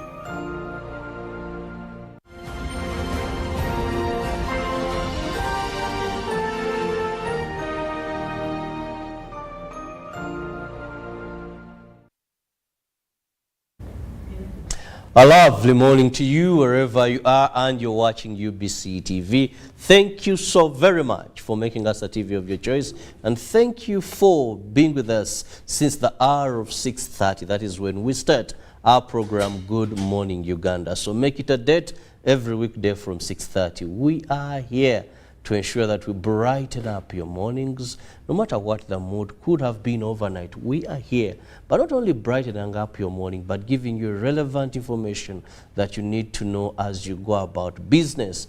We look at the press review, we have the newsreel, very hot discussions there, but we also look at sports updates and international and local stories that are making headlines. So why not make it a date with us? And then we have the agenda, where we usually have a guest, and you're able to participate through our various social media handles. Now, this discussion, I need so much participation from you, and I guarantee you, I'm going to be reading your messages more because it concerns a number of Ugandans. The topic today, I'll be reading more messages from you, the viewers, than the questions I'll have for my guest. So be prepared. The number will be popping up on your screen, and let's discuss. Let's communicate. Let's get to understand how best we can find a solution. And this morning, we are going to be looking at government probing, that is labor export companies over withholding passports. What is happening is these companies promise that they are taking people overseas for jobs, but then time passes and they hold to their passports. These young girls, these young boys go there saying, if I'm not able to go, then give me my passport. And they're only told that you cannot have your passport. We are holding it as we are still chasing a contract for you. Now, joining me to discuss this is the man himself. At one time, we referred to him as DNA, and that's a topic that I've just been discussing. Simon Peter Monday, who is the spokesperson of Ministry of Internal Affairs. You're most welcome, Simon. Thank you, Robert, for having me this morning. And I'm glad to be here to discuss national issues. Yeah. A quick one and a short one, definitely. How is the DNA status now starting? Men have chickened, men are still lining up, bacha bafera. I think DNA can never stop happening. What is happening now is that it is so much out of the media, and people are doing it undercover. And like I told you, because it was so much attracting media attention, the men nowadays devised a method of visiting our lab to do the testing. They don't go there openly. There's a way they crafted the art of finding a way of reaching there without you, the media people, because you had made it a problem. Some media houses had actually stationed the cameras there at one day, and they were just waiting for whoever could go there to do a test.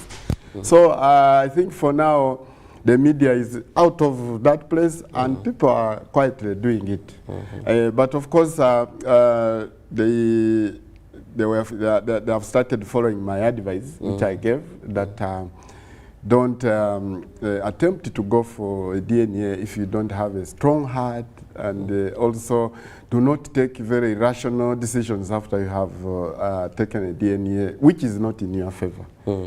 Please keep calm, and the world is not ending. Even if they say these children are not yours, the world will still remain going. And life must continue. Don't commit suicide just because they have told you this kid is not yours. So it is happening, but out of the media, which is a very good thing. Yeah, indeed, a very good thing, yes. because these are issues that are very, very sensitive. Now, going to the topic of the day, first help us understand, one, when you talk about a passport, who owns a passport? Because one of the excuses the labor companies have brought up, they have said, we pay for these passports, for these young girls to have these passports as we wait for contracts. So who owns a passport in this scenario? A passport is a travel document that is issued to Ugandan citizens, for this case, by the government of Uganda for purposes of travel. But I also want to add that the passport is the property of the government of Uganda. It just issues this document to you for purposes of travel, but it retains the ownership of that document. We give you the passport as Robert Chirabo for you to be allowed to travel. That's why if you open that passport on the, I think, second page there, you'll find that this is to request, that's the president requesting, President of the Republic of Uganda, requesting the President of the Republic where you are going to allow you access entry in that country so that you don't have issues. But then some people think a passport is a personal property, is just because you have paid for it. No, it is just a travel document issued to you for purposes of travel as a citizen of Uganda. But the government of Uganda still holds ownership of that document. Yes. Now, that said and well explained, our viewers, just remind you that you can be part of that topic of discussion. That is the number on your screen. Send in your questions to my guest. Send in your opinions, your concerns, as we look at government probing labor export companies over withholding passports. Now, let's first understand, these labor companies, how did they get to where they are now? Because this problem seems to be increasing of late, yet previously it wasn't there. I remember in 2018, around about December, government embarked on the process of upgrading passports from the old machine-readable passports to the new electronic passports. That time, we did not have many people seeking services of passport. We had a few. Actually, we used to issue about 1,000 passports a day, or even we could issue less, but on average, 1,000 daily. When we upgraded, of course, we carried out a media sensitization of the public to ask them to change their passports. So we sensitized the public. Everybody got to know that a passport is an important document that they should have. And because of that, the numbers started increasing. Because of that very serious campaign to have passports changed. So 2019, the number went on increasing. And then 2020, we had the COVID attacking us. So when the COVID happened, of course, we went into lockdown and they locked. We were not working. Our offices were closed. But then we had started the system of applying for passports online. And then when we stopped working because of COVID, the online passport application system remained open for people to apply for passports. Now, remember, people had lots of time at their disposal. The people who did not have time to now apply for passports now got the time. Every Ugandan almost applied for passport. In their sitting rooms, you would apply for a passport. You'd be able to pay using mobile money in your sitting room, in your restaurant, in your kitchen, wherever you were. So many Ugandans applied for these passports. So by the time we reopened, we had lots of applications on the system, ranging up to almost 60,000 applicants. Now, when we reopened, remember, they had closed. Business people wanted to travel. They had this thirst for travel. People wanted to go for medication abroad. People wanted to go for studies. People wanted to go for cheyo. People wanted to go for treatment. So everybody, when we reopened, poured there to have their passport processed. That is the time you saw queues and queues, stretching up to the meat packers, stretching up to MTN headquarters there. The whole of that road would be flooded with applicants. And that time also there was serious demand by companies in the Saudi and Middle East generally for people to go and work for them. Why? The demand had come because they trusted the way we handled COVID here in Uganda, so they knew our girls did not have COVID. So all the demand came to Uganda. There was a lot of demand for these girls. Each company had lots of people to take. They had so many contracts. So the numbers were high. I remember we would open passport office about 6 a.m. in the morning and would close sometimes 9 p.m. in the night, and would process between 2,000 to 3,500 passports daily. So that, of course, increased the demand for passports. So then, labor export companies had contracts, had so many contracts for these girls to go and work there. And because of that, this problem of withholding their passports could not arise, because each person who would process a passport would get a contract and be able to fly and go. Now, when our girls went to the Middle East to do work, they had about 3 problems. The girls, our girls. One is our girls were not as active as girls coming from other countries such as Egypt, Nepal, Pakistan, Burundi, Philippines. The Philippines.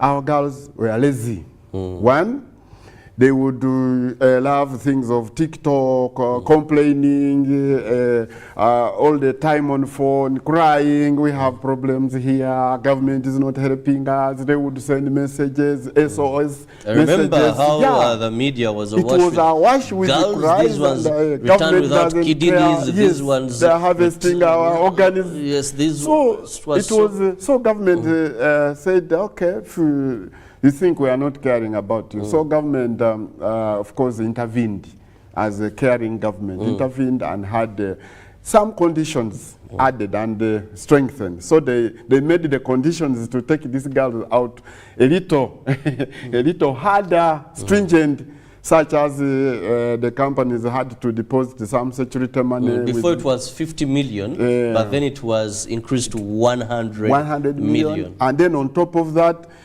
for every girl that would go out, you needed to have some security money put there in a fund, so that when this girl gets a problem, government can be able to buy for high ticket and return. So because of this, labor export companies had some problem. in one, processing the passports themselves. 2, they had some problem processing Interpol. And 3, they also had problems with their funders, the people who wanted to, these girls. The ones they call sponsors, the cost, labor, yes. The cost of taking these girls to the Middle East increased. I'm told from 900, I mean from 1,200 to some figure. So those companies in the Middle East, most of Saudi Arabia, thought it was expensive. Well, we have a bilateral agreement. Exactly. They thought it was a bit expensive to have our girls from Uganda. First of all, they are lazy. Secondly, it is now becoming expensive to have girls from Uganda. So what they decided, they went to countries where conditions were not stringent. Many of them went to Burundi. Actually, I saw business is funny. I saw labor export companies that were working in Uganda, opening branches now in Burundi. So many. I have seen so opening many. branches in Burundi. I went was to there Burundi, sometime, and I was shocked to hear that my colleagues who are running this business, they were now telling me, I'm not in Kampala, I'm in Burundi. Until I asked them, but every time you're in Burundi, said, yes. Now I opened up a farm in Burundi. We are working in Burundi. Burundians, I am told, according to research we carried out, because when we saw this business of labor export reducing, because this business was good. First of all, government was earning a lot. I think government was getting more than any other stakeholder. Would get money from passport. We would make, that time, we would make about 800 million shillings in passports daily. Yes, we were collecting 800 and above million shillings from passports daily. Then these, they would get money from Interpol clearance, they would get money from medicals, they would get money from the airport and taxes, airlines. So there was a lot of business. So this business was good, both for government and the companies that were involved. But government was earning a lot of money from this business. So I thought it would have been good for government to come in to help these struggling companies now to maintain the business. Now, most of them have gone to Burundi, they have gone to Nepal, they have gone to Philippines, like you said. When I was in Burundi, I saw companies, I counted about 16 companies that were here, now operating in Burundi. I saw passport applicants lines longer in Burundi, which was not previously like that. So I little got concerned. But then, when this business, of course, came down, most of these companies kept advertising, calling girls to come and be able to go out. Now, these girls came, applied for passports, of course, through these companies. I'm told that these companies sponsor passports. Yes. They pay for these passports. They tell these girls, if you don't have a passport, air ticket, the visa if necessary, are free of charge, because the person who is going to employ you there foots these expenses. Yes. So now the companies believe they have paid for these passports. So they have the right to retain them. No, if I paid for your passport, Chirabo Robert, that passport has your credentials, has your details. Chirabo, son of so and so. It doesn't mean that if I paid for your passport, then it becomes my property. It doesn't. It is for purposes of business. Of course, first of all, we understood that some of these girls also had started doing some sort of fraud. They would go to company A, and the company A processes a passport and invests money in them, and then afterwards, some other company which did not invest anything grabs and takes. So the other company A loses. But now, this business is, I'm told it is becoming increasingly difficult to get contracts for these girls to go to the Middle East to do this work. Why don't these companies release passports to the owners? Because some of them are dating as back as 2020, when they withheld these passports. They have passports, thousands and thousands of passports in their offices, because we did move around using our people, and we discovered that these companies are keeping over 10,000 passports. We went to we sampled some 3 companies. One, we found over 2,000 passports with them. Then when we asked them, they did tell us that, you know, we are using these passports to apply for contracts, but it has taken long. And now the girls have started complaining. They come to our office, they are complaining, they want their passport. If the idea of taking them out has failed 2-3 years, give them their passports. They are willing to go elsewhere. There are opportunities now coming up. There are opportunities. I have recently had opportunities in Dubai, and they want some girls that do not go through companies. They go on their own. So why don't you return these passports to these owners so that they can be able to seek for opportunities elsewhere? Because you can see clearly that it has failed. For 2-3 years, you are keeping these passports. I don't think it is proper for these companies to keep holding these Ugandan passports. Somebody came to office with about 15 girls from a district called Buikwe, and said these girls for 2 years they have been struggling with some company to get them contract to go and work, but they cannot succeed. So we want the passports. They tried going to the company to get passport. They have done it several times. The company will tell you that you have talked to. Yes. If you want your passport, foot this expense. They want them to pay. They want them to pay. So Yet they told them that even if you don't have a passport, we process. The initial contract was, if you don't have a passport, this is something that the company does on its own expense, because it has a way it's going to recover this money. Now, the person assented to this contract knowing that the passport is free, and you have failed to take them to their destination. Yes. But you're saying first pay. They don't have get money. what you invested in this passport. They do not have the money. The girls were actually crying. They said, kakati mwagala bana Uganda tugoyinge wa. Because they have, and actually, what is very amazing, what is very annoying actually, is some companies even took both the passport and the national ID. Exactly, that is a fraud. We actually want NIRA to get interested in this and also handle the other bit of national IDs. These girls, some of the lucky ones who managed to get some money, having realized that these companies had held on their passports, they went to police, reported that these passports were lost, and then applied afresh and got new passports. When these companies realized that that is what the girls were doing, they now went ahead and also collected their national IDs, because they clearly knew that it is difficult for these girls to get new passports without national ID. So now these girls are stranded.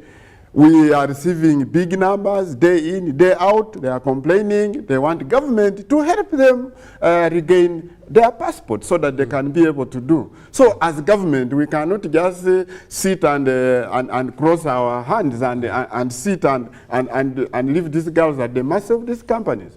So we are now saying that we're giving them 2 weeks. 2 weeks. We give labor export companies 2 weeks to either process contracts for these girls, to take them out like it was agreed, or be able to return their passports.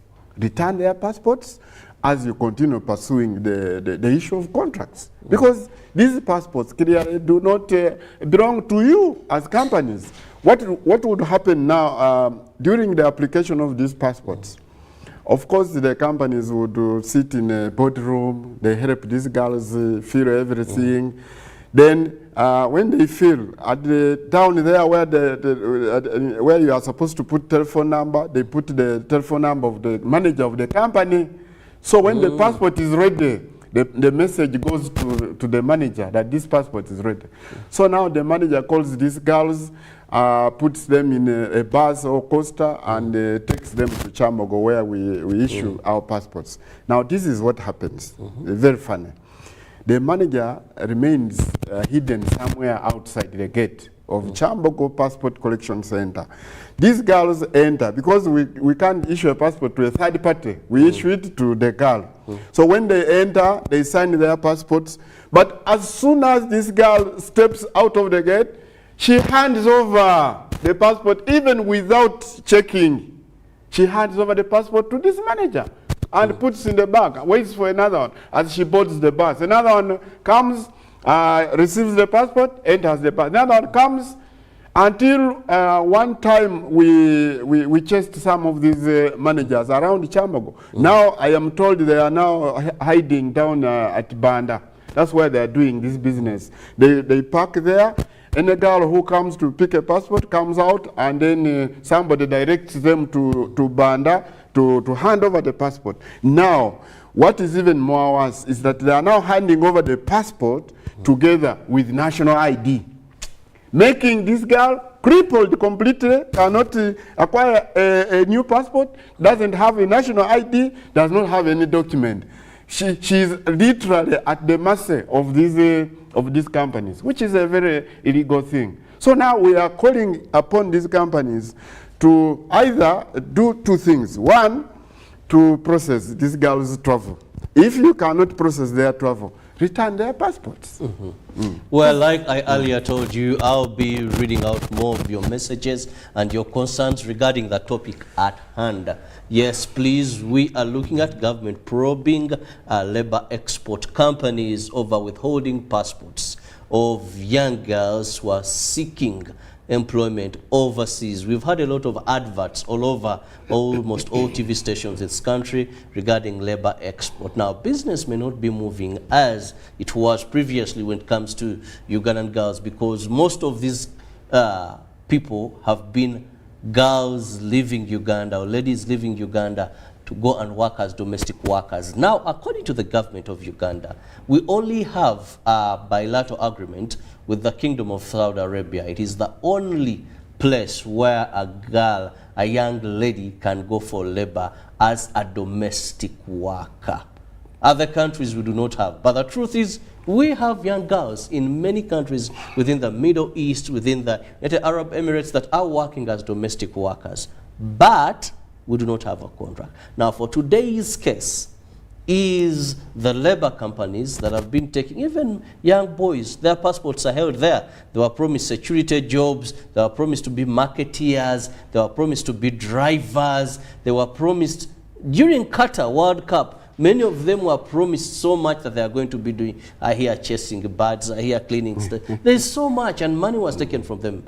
But these jobs, the contracts delayed, all the companies just anticipated that these contracts can come when they don't have the right candidates. So they prepared the candidates that in case an opportunity strikes, they are ready. Now, government is saying 2 weeks, return these passports, or let them leave the country and let them go for their contracts. I need your views, I need your opinions here. How best should we move forward?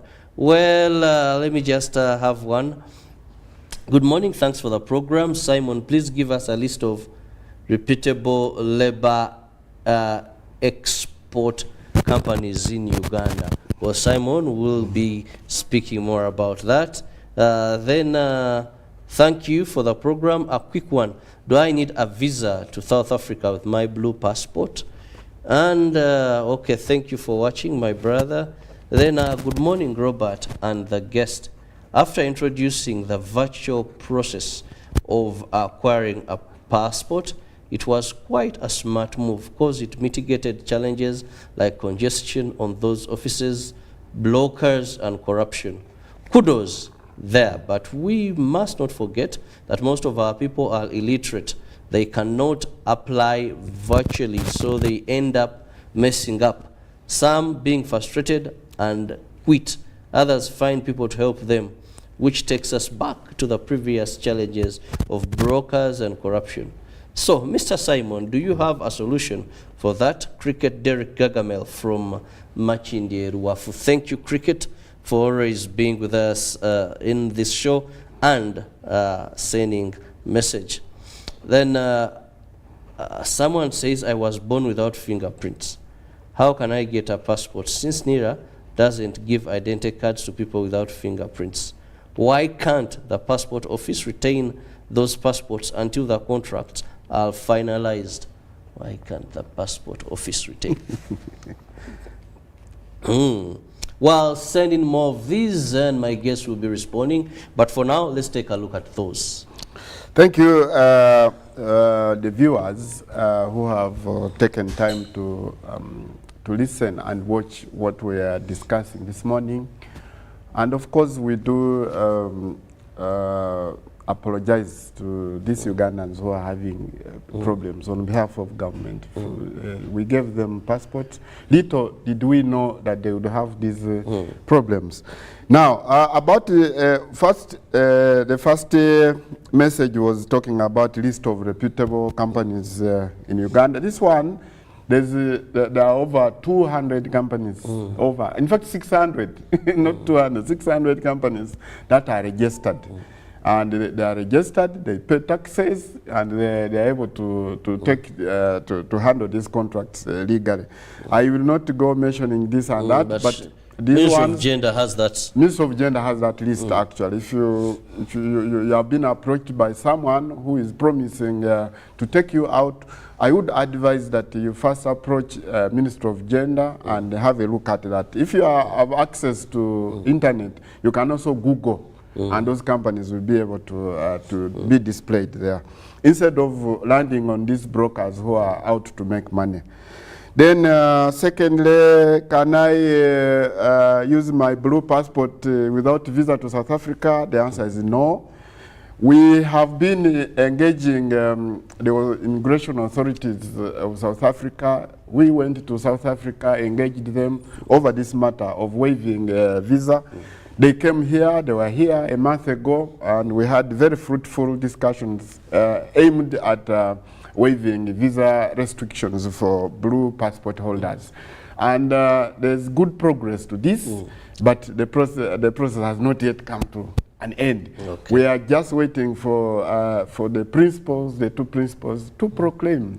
I am sure within a very short time we shall be able to fly to South Africa without visa.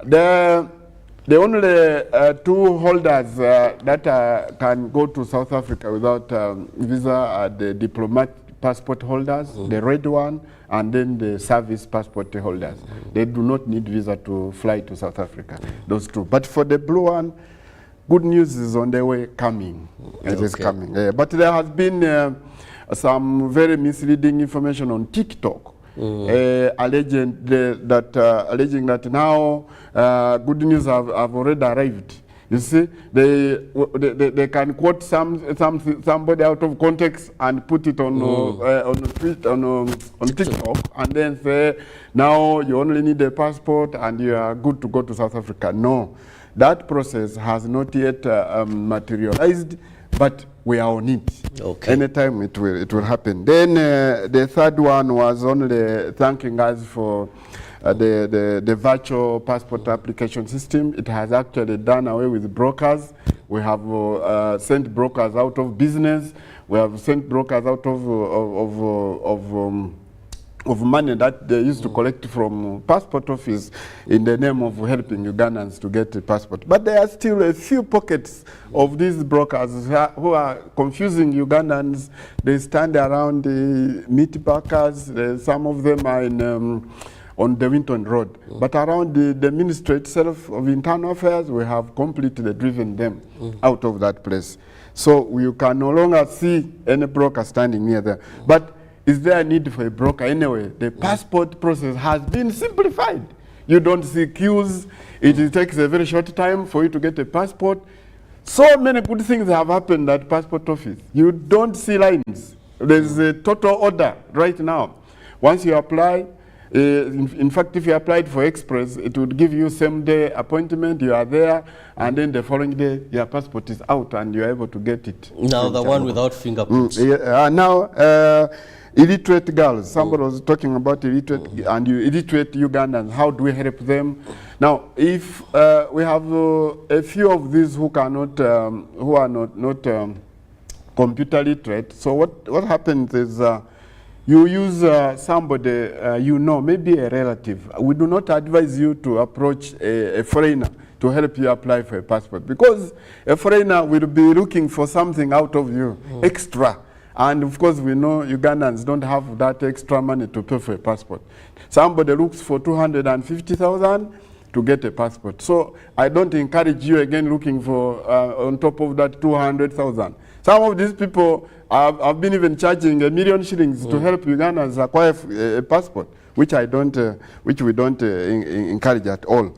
Then lastly, some people born without fingerprints. I did not understand. You wanted the ministry to keep passports.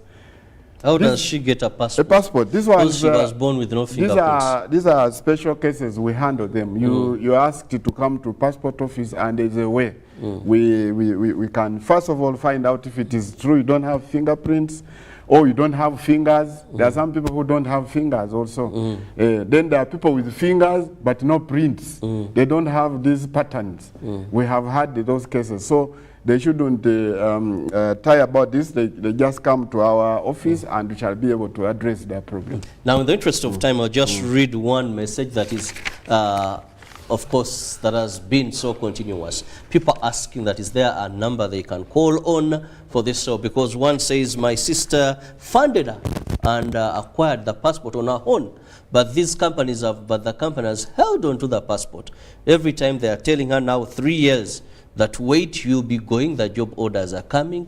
Yet they told her initially that every job order is already there and she was selected. Where can they find help to raise their complaints and see you take action? Thank you very much, Robert. I'm trying to get this number. We have been receiving complaints ever since we started issuing electronic passports, and ever since we started using online passport application system. There are people who get challenges, just like any new system would.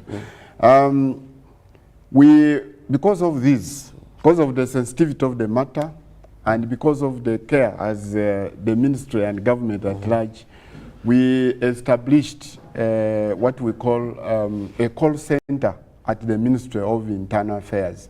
A call center that receives calls, texts, that receives mails. On Facebook, we have also a social media handle. We are on Facebook, we are on TikTok, we are on Twitter. We're able to respond to all these. The number, I'm going to look for this number and give it to you. You'll display it for... Yes, it will be on our Twitter, on our X app. Exactly, yes. On our X app, so that Ugandans out there can be able to call. You actually don't need to come to the ministry if you have these simple issues. All you have to do is you pick up a call, you make a call to us. We have very professional staff that respond to this, and they do it instantly. Once you call, they will check for you, even if you are checking for a visa application, even if you are checking for a citizenship application, they'll be able to check on the system there, and then they will give you an answer. Simon, as we move out, Ruben is ready to take us through sports. In just a minute, what is your parting shot? My parting shot is to my brothers and sisters owning labor export companies. First of all, we feel bad that business has gone down, because like I said, we have been getting lots of revenue from these businesses. And some of them, I sympathize with them. They have invested in a lot of money.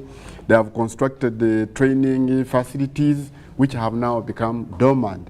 Some of them had invested, constructed offices, and done a lot of investment, which they are not recouping now. We really feel sorry for you people, but I call upon you to not to engage in fraud. Fraud is keeping people's passports. It's a fraudulent act. If this business has not materialized of taking these girls out, please return their passports as you pursue the contract issues. This, you will have no problem at all.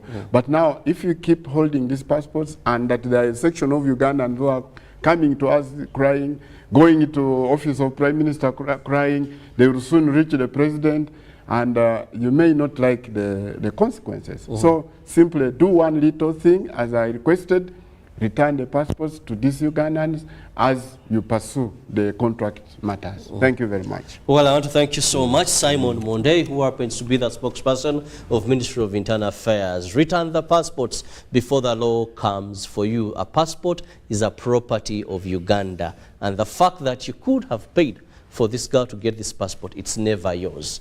Have a lovely day. Ruben is here with sports. Good morning.